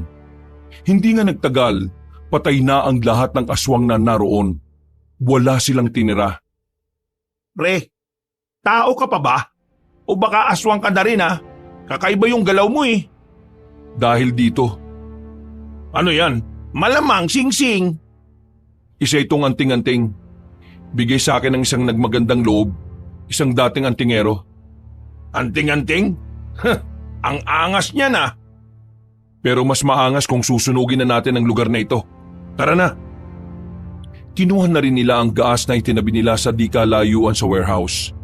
Ibinuhos nila yon sa buong paligid. Pagkatapos, lumabas na rin sila at agad na sinilaban ang lugar na yon. Mabilis na kumalat ang apoy. Para silang nasa pelikula na naglalakad palayo habang may dambuhalang apoy sa kanilang likuran. Ang pangyayaring yun ay mabilis na nakarating sa magkapatid na Rafael at Romulo. Kinabukasan, bumalik ng mag-isa si Flavio. Nakita niyang naroon ang magkapatid habang galit na tinitingnan ang warehouse na tanging mga bakal na lamang ang natira. Sinong hampas lupang gumawa nito? Sabihin mo sa akin, Rafael. Sila! Bakit akong tatanungin mo? Alam mo magkasama tayo na magdamag kagabi. Kung sino man ang gumawa nito, magbabayari ko sila. Nasira ang negosyo natin. Paano na mga kliyente natin? Magagalit ang mga kapwa natin na swang na nag-invest sa negosyong ito. Sabihin mo, Rafael, anong gagawin natin? Hindi ko alam. Nawalan din ako kaya wag mo akong sigaw-sigawan. Walang magagawa yung kakasigaw mo. Hindi na may babalik ang nawala. Ang isipin na lang natin, paano natin malalaman kung sino ang gumawa nito? Malakas ang kutob ko na sinadya ito eh. Hindi ito aksidente. Habang nakikinig si Flavio, hindi niya maiwasang hindi kumulo ang kanyang dugo. Kahit na nagawa na nila ang kanilang plano, gigil na gigil pa rin siya sa magkapatid na matanda. Isusunod ko na ang mga anak nyo. Paiiyakin ko kayo ng dugo. Umalis na lamang si Flavio doon at bumalik na lang sa bahay niya. Bago siya magpahinga, sinilip-silip niya ang bahay nila Salde. Wala sa tapat ng pinto ang dalaga. Bagay na ikinalungkot niya ng bahagya. Mula kasi nang mawala sa sarili si Salde, madalang na lang itong makita na naroon sa paborito niyang tambayan. Samantala, natuwa naman si Aling Esther nang malaman ang nangyari. Tila may kakaibang kaligayahan para sa matandang babae na makitang nagagalit ang mga aswang. Mamayang gabi naman, iisa-isay na namin ang anak ni Rafael at Romulo. Ipaparamdam ko sa kanila kung ano yung pakiramdam ng nawalan. Iho, tatandaan mo palagi na huwag kang magpapadala sa emosyon. Hayaan mo na munang pahupain ang tensyon. Huwag na muna kayong umatake mamaya. Palipasin niyo muna ng ilang araw. Nakakasiguro ko na pinaghahandaan din nila kayo. Lalo pat wala naman silang ideya kung sino ang gumawa nun. Nakinig naman ang binata kay Aling Esther. Napagtanto rin kasi nito na mas mahihirapan ng mga aswang na tukuyin sila kung pipiliin na muna nilang magpalamig. Pagkatapos ng kanilang usapan, 12:00 ng tanghali, kalat na sa baryo ang nangyari. Pero walang kaalam-alam ang mga tao na ang mga nasunog sa loob ng warehouse na yon ay mga aswang at ang karne ng mga tao. Kanina ka pa namin hinahanap. Saan ka ba nagpunta? Meron lang ako kinausap na tao. Bakit? May problema ba? Narinig namin ang nanay ni Salde. Nakalabas daw siya ng bahay. At hanggang ngayon, hindi pa rin yun nakakabalik. Mag-iisang oras na. Ay nako, kahit kailan talaga, napaka-irresponsable ng pamilya niya. Mabuti pa, mag-iwahiwalay tayo sa paghanap. Mahirap na't baka makita siya nila Rafael at Romulo. Pumupunta pa naman ng mga yun dito minsan. Iba-ibang direksyon ang tinahak ng tatlong binata. Si Flavio naman, isang lugar lang ang alam niyang lugar na pwedeng puntahan ng dalaga, ang ilog. Ang ilog kung saan madalas nilang puntahan noon. Nang makarating siya roon, nakita niya nga si Salde na nakaupo sa malaking bato habang ang paa naman ay nakalublob sa tubig. Daan-daan siyang lumapit. Napalingon naman sa kanya si Salde. Ramdam na ramdam niya ang bigat base sa mga tingin ni Salde. Salde? Umupo siya sa tabi ng dalaga. Saksi ang papalubog na araw sa perpektong senaryong yon para kay Salde. Naalala mo siguro yung sinabi ko noon. Ang sabi ko sa'yo, kapag magulo ang isip mo, kapag may dinadala kang mabigat, at kapag nasasaktan ka, pumunta ka lang sa ilog na ito at abangan mo ang paglubog ng araw. Hindi man mawala ng tuluyan ang lahat ng bigat, pero kahit na papaano mababawasan ng kaunti. Salde, alam mo bang dito ka rin madalas hilingin na sana magkaroon ako ng lakas ng loob para sabihin sa iyo kung gaano kita kamahal? Tumingin si Flavio sa dalaga. Napangiti siya kahit na alam naman niyang hindi tutugon ng dalaga sa kanya. Pero nagkamali siya ng kanyang iniisip. Tumingin din sa kanya ang babae at ngumiti ng malapad. Maraming salamat sa pagmamahal mo sa akin, Flavio. Gusto ko lang din sabihin sa iyo na una pa lang, mahal na rin kita. Nanlaki ang mga mata ni Flavio. Kalaunan, naiyak na lamang din siya sa kanyang narinig. Hinawakan niyang pisngi ng dalaga at nagsalita. Salde, nakikilala mo na ba ulit ako? Hindi naman kita nakalimutan kahit na kailan eh. Noong mga sandaling yun, dahan-dahang lumapit ang mukha nila sa isa't isa. Hanggang sa tuluyan na ngang naglapat ang kanilang mga labi. Habang pinagsasaluan nila ang mainit na halik na yon, wala silang kamalay-malay na bukod sa papalubog na araw, saksi rin ang binatang si Brusco. Hindi alam ni Flavio na sumunod pala ito sa kanila. Lihim na nagtanim ng sama ng loob ang lalaking si Brusco. Umalis na lamang ito at walang malay ang dalawa nang meron silang nasaktang damdamin. Totoong nawala ako sa sarili, pero hindi ko rin mapaliwanag ang nangyari. Kanina pagising ko, parang normal na lang ang lahat. Ikaw agad ang unang pumasok sa isip ko, kaya pumunta ako agad dito nang hindi kita makita sa bahay mo. Maraming salamat dahil tinibayan at tinatagan mo, Saldi, ang iyong kalooban. Ngayong ayos ka na ulit. Kailangan mo makinig sa akin. Saldi, sinunog namin ang negosyo ni Rafael at Romulo. Isusunod na namin ang mga anak nila. Kaya naman, magiging madugo ang mga susunod na araw. Gusto ko makiusap sa'yo. Umalis ka na muna sa inyo. Sumama ka kay Aling Esther, ang matandang babae na tumulong sa akin para magkaroon ng anting-anting. Ligtas ka sa kanya. Iingatan kanya laban sa mga aswang. Pero paano ka? Paano kung mapahamak ka? Baka hindi ka na makabalik. Makakabalik ako, pinapangako ko. Kailangan ko lang gawin ang misyon na ito. Hindi lang para sa baryong ito, kundi para na rin sa iyo, Salde. Pagbabayarin natin sila sa mga ginawa nila sa iyo. Ang kapangyarihan ng kabutihan ang magpaparusa sa kanila. Hinawakan na lamang ni Flavio ang kamay ng dalaga at muling niyakap. Matapos ang kanilang pag-uusap, hindi na nagsayang pa ng oras si Flavio. Dinala niya kaagad ang dalaga kay Aling Esther. Agad din naman itong tinanggap na matandang babae. Huwag ka mag-alala, Iha. Dati akong pumapas lang ng mga aswang, kaya meron akong kaalaman kung paano ka poprotektahan sa kanila. Aling Esther, gusto ko ring matuto. Turuan niyo po ako kung paano ko poprotektahan ang sarili ko. Sigurado ka ba? Opo, sigurado po ako. Sawang-sawa na ako maging mahina. Aling Esther, mukhang tama lang talaga na meron siyang alam. Para na rin pwede niyong protektahan ng isa't isa sakaling malagay kayo sa alanganin. Napatango na lamang ang matandang babae. Iniwan na lamang ni Flavio si Saldi doon nang makasiguro na rin siyang nasa maayos na itong kalagayan. Bumalik na lamang siya sa kanyang bahay. Naabutan niyang naroon si Rolly at Brusco. Oh, nasaan si Saldi? Nahanap mo na ba? Oo, nahanap ko na siya. Pero iniwan ko na muna kay Aling Esther. Yung matandang sinasabi ko sa inyo na nagbigay sa akin ng anting-anting, mas ligtas siya ron kaysa kasama niyang pamilya niyang walang pakialam. Ay nako, mabuti naman at nahanap mo siya. Ano, ha? Hindi na naituloy ni Rolly ang kanyang sasabihin nang biglang makarinig sila ng mga natatarantang tao. Mga humihingi ng tulong. Pagtingin nila sa labas, nagtatakbuhan na ang mga yon. Hindi tayo pwedeng lumaban ngayon. Malalaman ng mga aswang kung sino tayo. At kapag nalaman nila, mas madali na nila tayo magagantihan. Hindi yung ba narinig? Meron na naman silang kinukuha. Wala tayong pakialam sa iba. Ang priority natin si Salde. Yun ang usapan. Pero mga aswang din ang mga yon.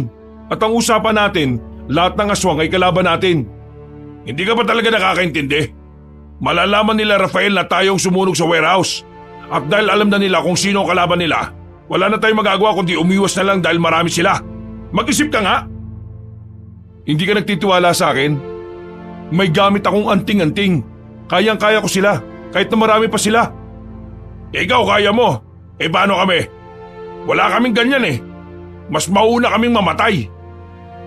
O di sige, dito na lang muna kayo. Ako na munang bahala doon. Hindi natin pwedeng hayaan na makuha nila mga tao. Pre, sa ngayon, kay Bruce ko ako papanig. Tama siya pre. Isipin mo rin naman kami. Kailangan natin ng matinong plano. Kasi di ba ang usapan natin, hindi tayo lalaban ng harapan. Sasamantalayin natin yung mga oras na wala silang kalamalam, saka tayo aatake. 3 lang tayo oh. Yan ang gusto nyo mangyari. Hayaan nating mamatay at karnihin yung mga tao. Paano kung ikaw naman ang mamatay? Tingin mo, may pagiganti pa natin si Salde?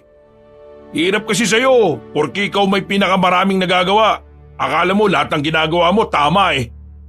Sige, umalis ka na. Bahala kang mag-isa ron. Dito lang kami. Hindi nakinig si Flavio sa dalawa ng mga sandaling yon. Naging matimbang para sa kanya ang buhay ng mga tao.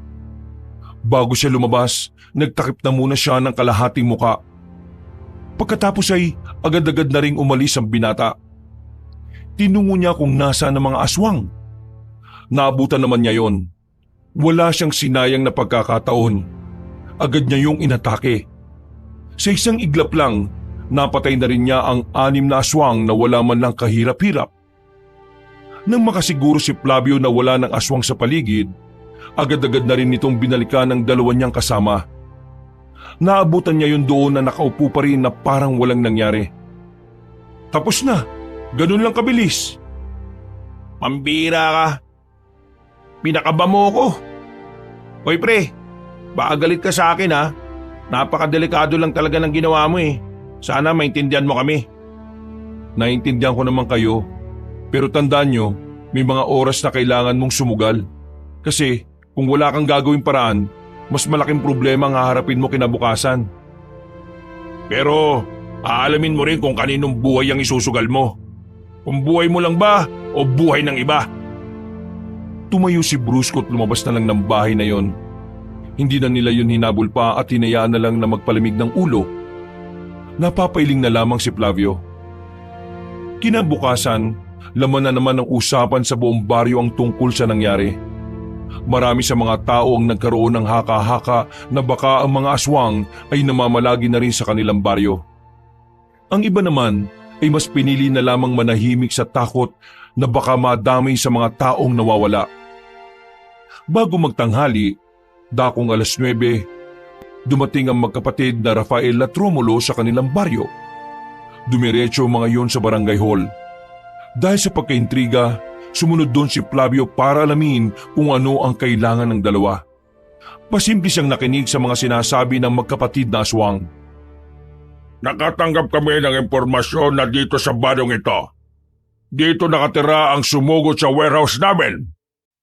Sabihin mo sa amin kung nasan siya. Wala akong alam dyan sa nangyaring yan.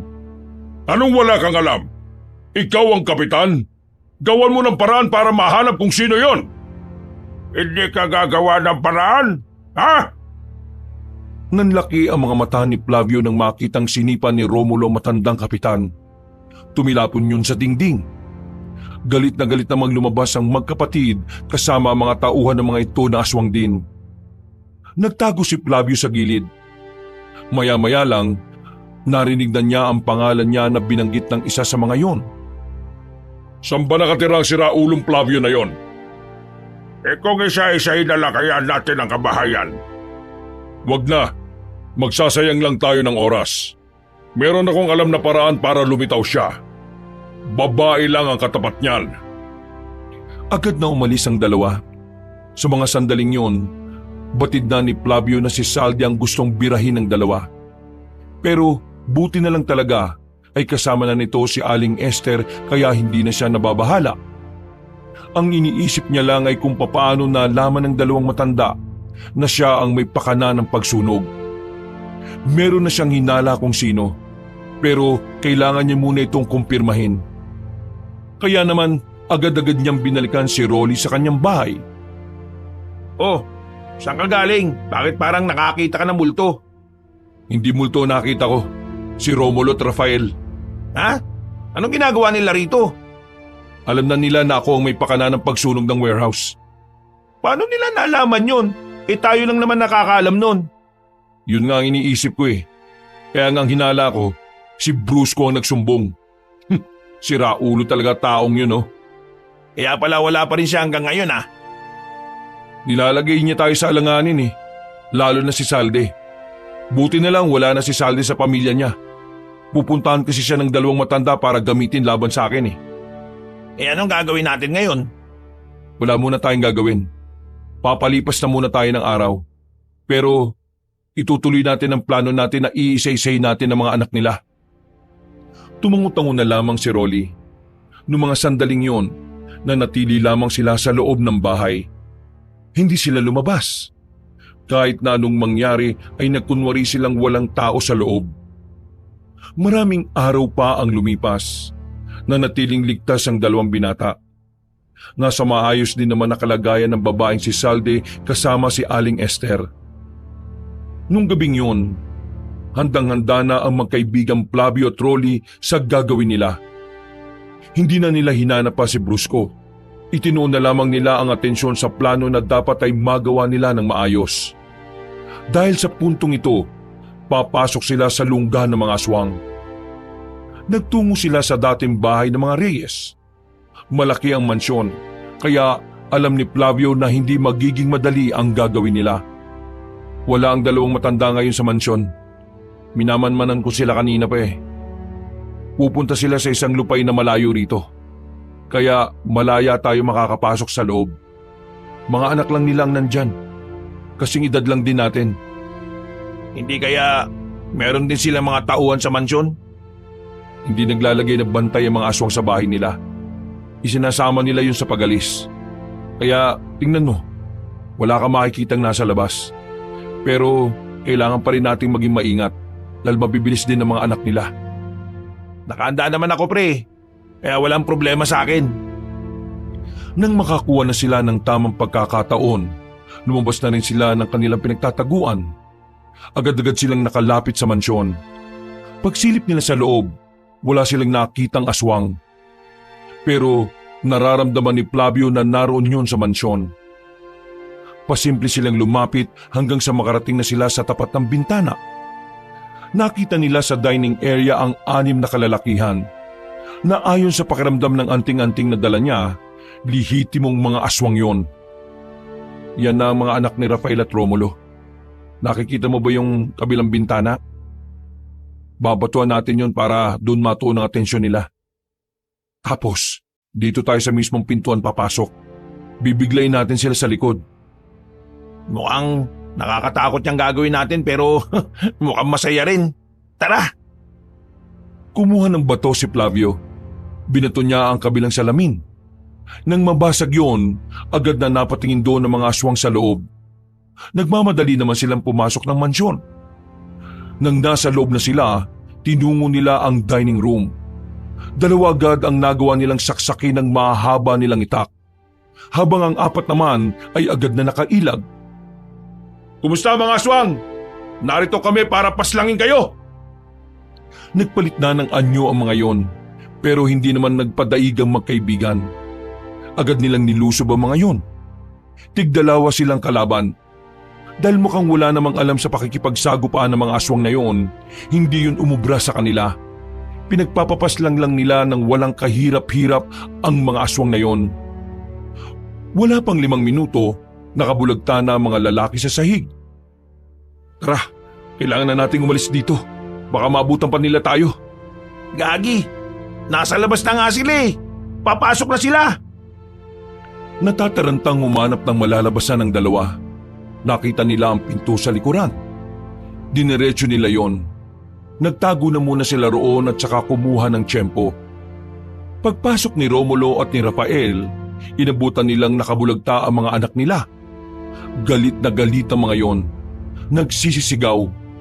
Nag-iba na rin ang boses. Sino ang gumawa nito sa kanila? Sino? Hindi maaari. Ang mga anak ko, hindi pwede to. Kumalat kayo. Hanapin niyo si Flavio at ang lahat ng taong may koneksyon sa kanya. Papaslangin ko silang lahat. Pagbabayarin ko sila sa ginawa nila sa aming mga anak. Maririnig ang iyakan ng mga yon.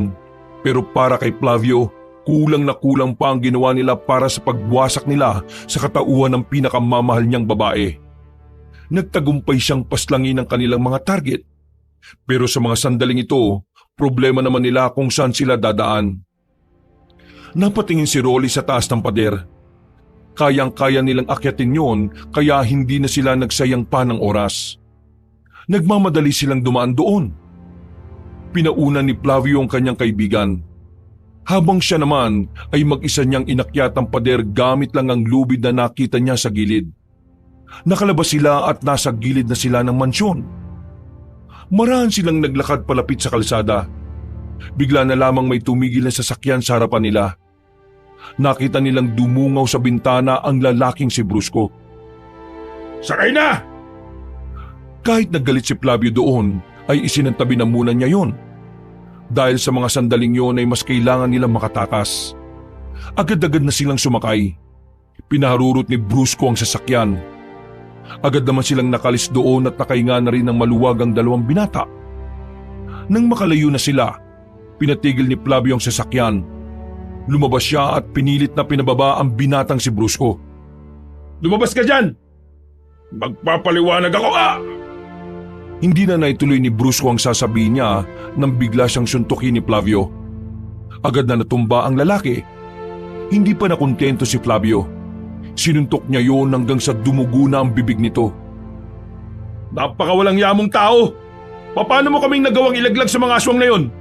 Alam mo bang pwedeng malagay sa alanganin ng buhay ni Salde dahil sa ginawa mo? Bakit kasi ayaw mo na munang pakinggan ang dahilan ko para maintindihan mo kung bakit ko ginawa yon? Pre, pakinggan na muna natin siya. Bumuntong hininga si Flavio at sinubukan nitong kumalma. Tumayo ng maayos si Brusco matapos punasan ng kanyang labi. Wala akong pagpipilian. Pinunta nila ako sa bahay at tinakot nila akong papatayin ng pamilya ko. Kaya napilitan na lang akong ituro ka. Alam kong ganun din naman ang gagawin mo kapag sa'yo nangyari yun, di ba? Mas pipiliin mo ang pamilya mo kaysa sa taong hindi naman nakikinig sa'yo. Hindi nakapagsalita si Flavio. Aminado naman siya sa sarili niya na may punto si Brusco. Kaya nga gumawa ako ng paraan para makabawi ako sa inyo eh. Buti na lang, natunugan kong dito na ang punta ninyo. Oh, yun naman pala eh. Sorry kung inilaglag kita. Wala lang talaga akong choice eh. Ikaw, kaya mong depensa ng sarili mo sakaling hanapin ka nila. Eh yung pamilya ko, hindi. Hindi nga nila alam na aswang ang mga pumunta sa bahay namin eh. Oo na, sige na. Pasensya ka na rin. Kaya ka galit agad sa akin kasi una pa lang wala ka ng tiwala. Pero hindi naman kita masisisi. Pero ako, ginagawa ko makakaya ko para makatulong. Para kay Salde. O ngayon malinaw na lahat. Ano nang susunod nating akbang dito? Siguradong nanggagalitin na mga aswang na yun kasi napas lang natin yung anak nila. Kailangan na muna natin magpalamig ulit. Kagaya ng una nating ginawa. Pero sa puntong ito, dapat magkakasama na tayo. Magpalipas na muna tayo ng oras dito. Bukas ng umaga, babalik tayo sa baryo. Isasama na natin si Salde at si Aling Esther. Kailangan nating umalis ng baryo. Tumango na lamang ang dalawa. Pinarada nila ang sasakyan sa liblib na lugar at doon na muna sila tumambay. Nagsindi sila ng mga tuyong kahoy. Kahit papano, naging kalmado na ang kanilang kalooban. Tahimik lang silang pinapanood ng apoy. Naglalaro pa rin sa isipan ni Flavio ang nakita nilang reaksyon ni Rafael at Romulo. Batid nilang magiging madugo ang paghaharap nila dahil sa galit na naghahari sa kalooban ng dalawang matanda. Makalipas ang ilang sandali, nauna nang nakatulog si Brusco sa loob ng sasakyan. Nanatili naman ang magkaibigang Flavio at Rolly. Pre, pasensya na't nadamay ka pa sa problemang to ah. Baliw, choice ko naman to eh. At saka para naman kay future kumari ang ginagawa ko, di ba? The best ka talaga. Kapag natapos na ang problemang to, ako ang bahala sa'yo. Ikaw ang the best. Lahat gagawin mo para sa babaeng mahal mo. Hindi ka na torpe, pre. Certified tunay na lalaki ka na. Loko, hindi ko naman masyadong iniisip yung nararamdaman ko para kay Salde. Mas una kong iniisip kung paano ko siya mabibigyan ng kapayapaan. Ipagdasal na lang natin na sana maging maayos na ang lahat. O sige na pre, matulog ka na. Ako na lang muna magbabantay rito. Sigurado ka ba? Oo, ayos lang naman ako eh. Nasa akin pa rin naman ang anting-anting. Kahit makatulog ako rito, gising siya para magbantay. O sige pre, inaantok na rin ako eh. Naiwan ng mag-isa ang binatang si Flavio. Ilang minuto lang din, nakaidlip na rin siya sa gilid ng sasakyan. Nagising na lamang siya nang maramdaman na niya ang langgam na pumasok sa kanyang brief. Ay, bisit! Ari! Dami mo kakagatit, itlog ko pa! Ari! Grabe! Ay, nako, umaga na pala. Ginising na lamang niya ang dalawa sa loob ng sasakyan. Maya-maya lang din ay bumiyahe na rin sila paalis. Inihanda na nila ang kanilang sarili para sa posibilidad na mapalaban sila sa mga aswang. Kahit kasi umaga, alam nilang kayang umatake ng mga nilalang. Ilang sandali lang ay nakarating na rin sila sa kanilang baryo. Payapa naman ang lugar kahit nalaman pa rin ng usapan ng mga aswang. Nakita naman nilang gumagala-gala na ang mga tanod. Malakas ang kutob nilang bukod sa mga aswang, hinahanap na rin ng barangay ang lalaking si Flavio, kaya naman maingat nilang kinungo ang kinaroroonan ni Aling Esther at ni Salde. Nang makita pa lang ni Flavio ang dalaga, hindi na nito napigilan pa ang sarili na yakapin ng babae. Lihim naman na nainggit ang binatang si Brusco. Mabuti naman at ligtas ka. Sandali, Salde. Sigurado ka bang hindi ka nabaliw? Hindi naman ako nabaliw, Rolly. Nawala lang ako sandali sa sarili ko.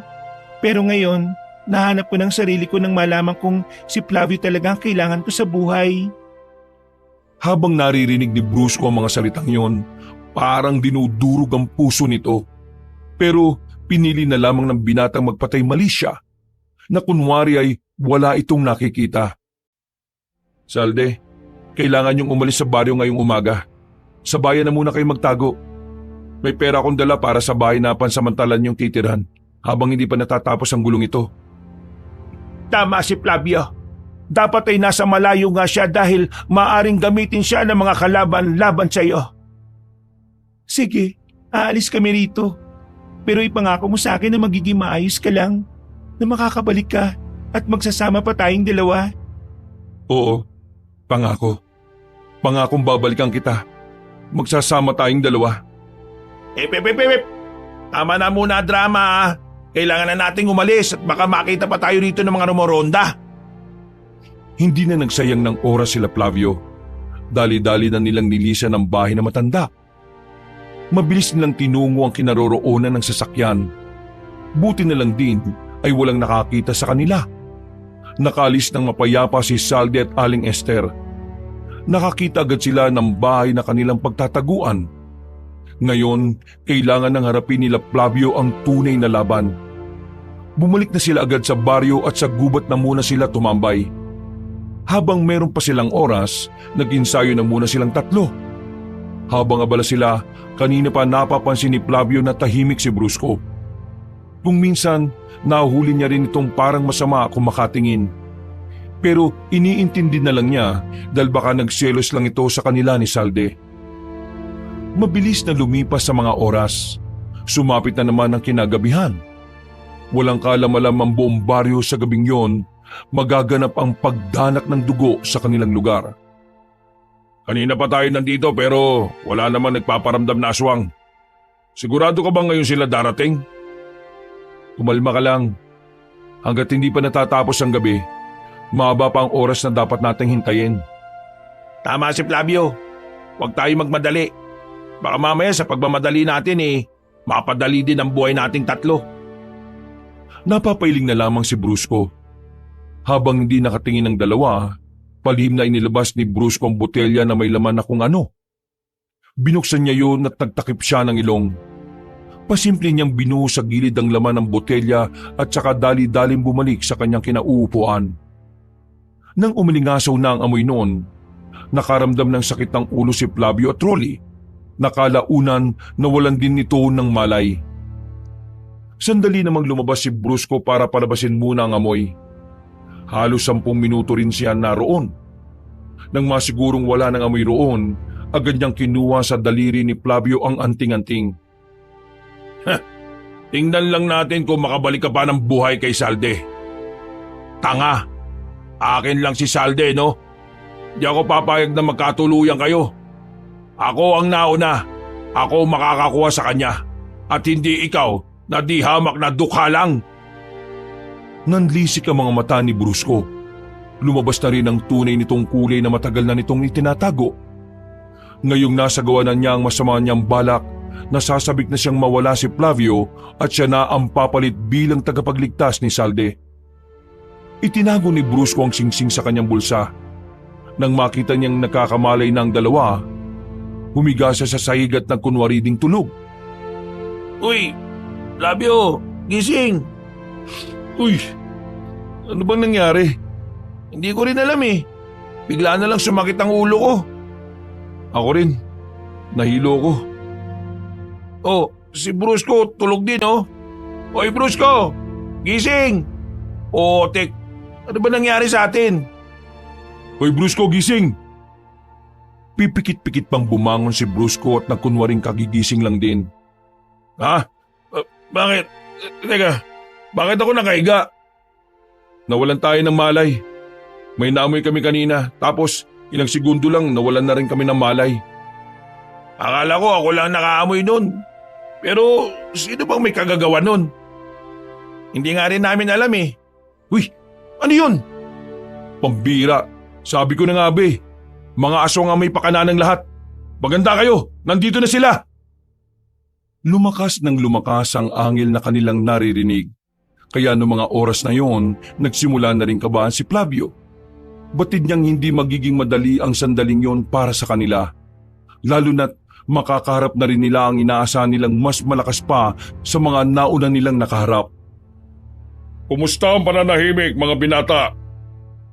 Mukha yatang nagkaroon kayo ng mahabang oras para makapagplano pero sa ganitong sitwasyon lang kayo mamamatay. Well, wala naman tayong magagawa. Kung ito na ang oras mo, you need to accept your death. Anong pakiramdam na mawalan ng anak? Masakit ba? Walang-wala pa yan sa naramdaman ni Salde dahil sa pananamantala niyo sa kanya. Bakit? Wala namang halaga ang babaeng yon kaya wala kaming pakialam kung ilang beses pa siyang masira. Isa lamang siyang kasambahay na parausan sa paningin namin. Dapat nga magpasalamat siya dahil sa lahat ng kasambahay, siya lang ang binuhay namin. Kasi siya lang ang masarap pagsawaan. Manahimik ka na, tanda! Kahit anong sabihin mo, hindi mo na mababalik ang mga anak mo. Gusto mo bang ikwento ko pa sa'yo kung paano namin sila pinaslang ng walang kahirap-hirap?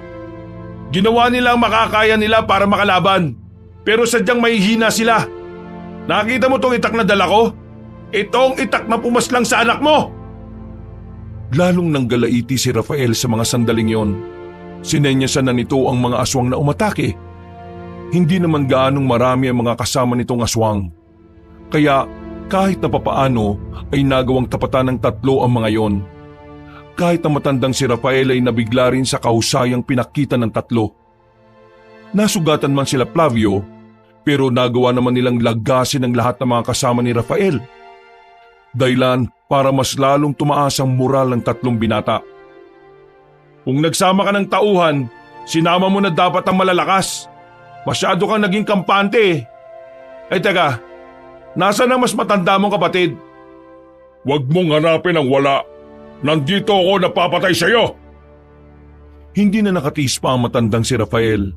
Agad-agad na itong nagpalit ng anyo. Sa puntong yon, nakita na nila ang kakaibang itsura ng aswang na wakwak. Dumami ang pangil nito na halos lumabas na sa bibig nito. Naglakihan din ang mga muscle nito sa katawan. Mukha niya itong hindi matanda. Gumapang na mabilis si Rafael patungo sa kanila. Sa mga sandaling yon, tansyado na agad ni Flavio na hindi ganun kalakas ang kalaban nila ngayon. Pero kailangan pa rin nilang mag-ingat dahil mabilis pa rin ito. Ilag! Kanya-kanyang iwas ang tatlo. Pero agad na bumalik si Rafael para umatake sa kanila. At sa puntong yon, sinalag ni Flavio ang dapat sanang kalmot kay Rolly. Agad na tinulak ni Flavio ang binata at saka pumorma. Hinataw niya ng malakas na itak si Rafael. Tinamaan niya agad yun. Akala ni Rafael ay doon na matatapos ang lahat. Pero si Rolly naman ang kumilos. Tumakbo si Rolly at saka tinaga naman ang bandang hita na matanda. Dahil dito, nagkaroon ng pagkakataon si Flavio na bumuelo. Mabilis siyang tumakbo at tumalon. Paghataw niya ng itak, tinamaan na niya sa balikat si Rafael. Umatras sa matandang aswang. Hingal na ito at kitang-kitang nararamdaman ito ang sakit ng mga sugat. Hindi ko alam na ganito ka pala kahina. Nasaan si Romulo? Siya na ang isusunod namin dahil mawawala ka na ngayon. Tumakbo ng mabilis si Flavio. Nang itatarak na niya ang itak sa ulo ng matandang lalaki nang biglang dumating si Romulo. Nahawakan nito ang hawak-hawak na itak ni Flavio. Mabilis namang dumistansya si Flavio. Sinasabi ko na nga ba't dadating ka eh. Kahit na kailan, wala ka talagang utak. Alam mong hindi ka naman malakas. Iniwan mo pa talaga ako para masolo mga sinaulong tao na ito? Tignan mo ang nangyari sa'yo. Para kang sisiw na malapit ng mamatay. Hindi ako mamamatay. Babawian ko sila. Ipaghiganti ko ang mga anak ko. Hindi mo na kayang lumaban kaya magpahinga ka na. Kuya! Wag! Nagulat si Flavio nang makitang sinaksak na ni Romulo ang kapatid nitong si Rafael gamit lang ang mahaba nitong kuko. Sarili mong kapatid, pinatay mo? Anong klaseng kapatid ka? Huwag kang magsalita na parang nagmamalasakit ka pa sa kanya. Ganyan ba talaga katanga ang mga tao? Naawa sa kalaban na gusto rin naman nilang patayin. Ha! Nakakatawa. Hindi na ako magtataka kung madali kayong maloko ng kapwa ninyo. Ngumisi si Romulo tumingin kay Brusco na kanina pa walang ginagawa. Nanonood lang yun mula ng kalabanin nila si Rafael. Ibigay mo sa akin kung ano man ang napag-usapan natin. Naglakad si Brusco palapit kay Romulo. Dinukot nito ang singsing sa bulsa at inabot yon kay Romulo. Saka lamang nakita ni Flavio na wala na pala ang anting-anting sa daliri niya. Pasensya ka na, Flavio. Pero kailangan mo nang mawala. Sagabal ka sa amin ni Salde. Hanggat buhay ka. Hindi niya ako mamahalin. Sinasabi ko na nga ba eh. Ikaw ang may kagagawan kanina kung bakit kami hinimatay. Oo, ako nga. At simula pa lang nung una, matagal ko nang binabalak na ipahama ka para masolo ko si Salde. Mabuti na lang madaling kausap itong mga aswang na to. Kaya ngayon, magpaalam ka na sa mundo. Isama mo sa hukay ang tropa mong yan. Walang anting-anting sa iyo, boy. Mauna ka na sa impyerno. Alam mo ba kung bakit walang babaeng gusto kang mahalin? Kasi bulok yung ugali mo. Kahit na ano pang sabihin nyo, mamamatay na kayo ngayong gabi. Dali-daling gumilit si Brusco. Umupo ito sa nakatumbang katawan ng puno. Maya-maya pa, nakita nilang dinurog ni Romulo ang singsing gamit lang ang kamay nito. Hindi nagtagal, nagpalit na rin ng anyo ang matanda. Umatake na ito sa kanila. Dahil walang suot na anting-anting si Flavio, mano-mano nilang tatapatan si Romulo. Ang kaso nga lang, Sobrang laki talaga ng diferensya sa kanila ng kanilang kalaban. Unang atake pa lang sa kanila, nabugbog na kagad sila. Pero mas malala ang sinapit ni Flavio. Halos magsarado na ang kaliwang mata nito. Hindi na rin ito maigalaw ang kaliwang braso dahil sa ilang beses siyang nabalibag ni Romulo. Ganun pa man, pinipilit pa rin niyang makabangon. Hawak-hawak pa rin niya ang itak na nagsisilbi niyang sandata. Kahit na hindi naman na yun umuubra. Tiningnan ni Flavio si Rolly. Sinenyasan niya yun na wag na munang tumayo para hindi na madagdagan ang bugbog nito sa katawan. Muling tumindig si Flavio. Inisip niya na lang ang dalagang si Salde. Parang nagkaroon ulit siya ng kaunting lakas. Bakit? Hindi mo ko kayang talunin kaagad? Hanggang dyan lang ba talaga ang kaya mo? Ikaw na talaga ang pinakamalakas? Sinong nagsabi na tatapusin kita kagad? Mahihirapan muna kita. Dahan-dahan kong ipaparamdam sa iyo ang paghihirap. Uunti-untiin kita hanggang sa mapagtanto mo na isang malaking pagkakamali na pinaslang mo ang mga anak ko. Nagkakamali ka, tanda. Kahit na torturin mo ako ng 10 beses, hindi ko pagsisisihan na pinaslang ko ang mga anak mong walang silbi, pati na rin ang mga pamangkin mong inutil. Wala kang karapatan na banggitin sila. Galit na matandang lalaki. Muli itong lumusok kay Flavio. Makailang ulit nitong pinagsusuntok ang binata sa muka, sa katawan at kung saan-saan pa. Talagang hindi nito tinatapos ang buhay ni Flavio. Magdusa ka! Magdusa ka! Tuminapon si Flavio sa pader ng kanyang bahay. Tumama pa ang ulo niya sa bato kaya mas lalo nadagdagan ang kanyang pagkahilo.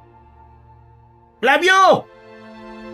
May kung anong binunot si Romulo sa likuran nito. Isang mahabang buto na may tulis sa dulo. Sa puntong ito, alam na ni Flavio na nagsawa na matandang lalaki na pahirapan siya. Ito na ang tamang oras para kay Romulo na tapusin na ang buhay ni Flavio. Dahan-dahan kong ibabaw nito sa dibdib mo hanggang sa makasilip ka na sa impyerno.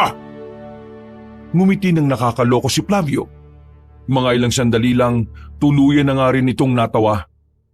Nagtaka naman si Romulo, lalong-lalo na ang binatang si Brusco. Nagawang makatayo ulit ni Flavio at tumingin ito ng direkta kay Brusco. Brusco, magaling sana yung ginawa mo kung hindi lang ako mas magaling sa iyo eh. Anong pinagsasabi mo? Yung kinuha mong singsing, hindi yun ang anting-anting. Dinukot ni Flavio ang singsing sa kanyang kaliwang bulsa. Isinuot niya yun sa kanyang daliri. At dahil dito, agad na naramdaman ng binata ang kakaibang enerhiya na agad dumaloy sa kanyang buong katawan. Tila nawala ang lahat ng sakit niya sa katawan. Nanlaki naman ang mga mata ni Romulo ng mga sandaling yon. Hindi ito makapaniwala na nalin lang sila ni Flavio. Brusco, ang tanga mo! Humanda ka na ngayon, Romulo, dahil ako naman!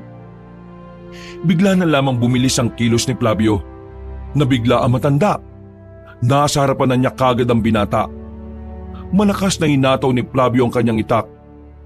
Tinamaan ang matandang aswang mula sa muka hanggang sa bewang. Gigewang-gewang na napatras si Romulo. Hindi na nito nagawa pang makailag sa sobrang bilis ni Flavio. Sinundan pa ni Flavio ng taga ang matanda sa kung saan saang parte ng katawan. Tumigil lamang ang binata nang makitang mapungay na ang mga mata ng matanda. Masyado ka nagtiwala sa kapwa naming tao na hindi biniyayaan ng talino. Tingin mo ba, hindi ko alam na yung si Brusco may binabalak na masama sa akin? Ano, papatayin mo ako? Kaya mo ba akong paslangin? Hindi, kasi mabait kang tao! Hindi na pinatapos ni Flavio ang sinasabi ni Romulo. Hinataw na niya ito sa liig na naging dahilan para tuluyan na itong mamatay. Nilapitan naman agad ni Flavio ang binatang si Brusco. Takot naman si Brusco nang tutukan ito ng itak ni Flavio. Huwag mo akong patayin. Pakiusap, bigyan mo ako ng tsansa. Hindi ko na gagawin ang ginawa ko ngayon. Hindi ko na kayo lolokohin. Pangako. Una pa lang, alam ko nang hindi kita mapagkakatiwalaan. Pero paulit-ulit kitang binibigyan ng tsansa na patunayan sa akin na hindi ka kagaya ng iniisip ko. Pero nagkamali ako sa pag-asang magbabago ka pa. Isa kang malaking kahiyang, Brusco. Pasalamat ka! Hindi pumapaslang ng taong kaibigan kong yan. Ibinaba na ni Flavio ang itak. Huminga ito ng malalim at saka isinukbit na lamang ang sandata sa kanyang tagiliran. Hindi kita tutuluyan ngayon, pero hindi ibig sabihin nun pinapatawad na kita. Bibigyan lang kita ng tsansa na mabuhay. Pero sa susunod na may gawin ka pang masama sa kahit na sino sa mga mahal ko sa buhay, kakalimutan kong tao ka para lang mapas lang kita. Brusco, tandaan mo to. Walang kahit sinong babae magmamahal sa'yo kung ganyan ang ugali mo. Hindi pinipilit ang pag-ibig. Kapag ayaw sa'yo, tanggapin mo. Kasi ibig sabihin lang nun, may ibang taong nakalaan sa'yo na darating din balang araw. Patawarin niyo ako. Hindi ko nagagawin yon.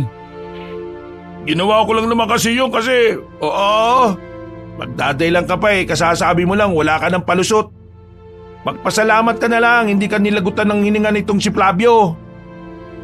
Sige, Flavio, maraming salamat. Maraming salamat talaga. Okay, sige na. Tara na, Rolly. Iniwan na nila ang binatang si Brusco. Para namang batang humagulgol sa iyak si Brusco dahil ang buong akala niya ay mawawala na siya sa mundo. Nang matalo na nila ang mga aswang ay bumalik na rin sa baryo ang dalagang si Salde. Nalinis na rin nila ang kanilang pangalan sa barangay. Nalaman na rin ng lahat na ang tunay na mga aswang ay ang mga Manaloto.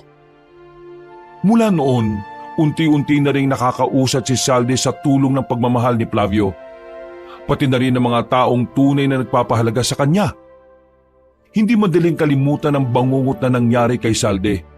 Pero siniguro ni Flavio na kahit na anong mangyari, tutulungan niyang makalimot si Salde hanggang sa muli na nitong mabuo ang sarili.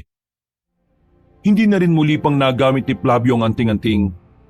Kagaya ni Aling Esther, matanda na rin ang anting-anting kaya namahinga na rin ito. Isa na lamang itong pangkaraniwang singsing na hindi pa rin tinanggal ni Flavio sa kanyang daliri. Nakapagsimula na ng bagong buhay si Flavio at Salde. Agad na nagpakasal ang dalawa makalipas lang ang 1 taon. At sa awa ng Diyos, biniyayaan sila ng isang anak na babae. Napapangiti na lamang si Flavio. Hindi niya inakala na ang lahat ng paghihirap niya magbubunga ng isang masaya at malusog na pamilya. Wakas,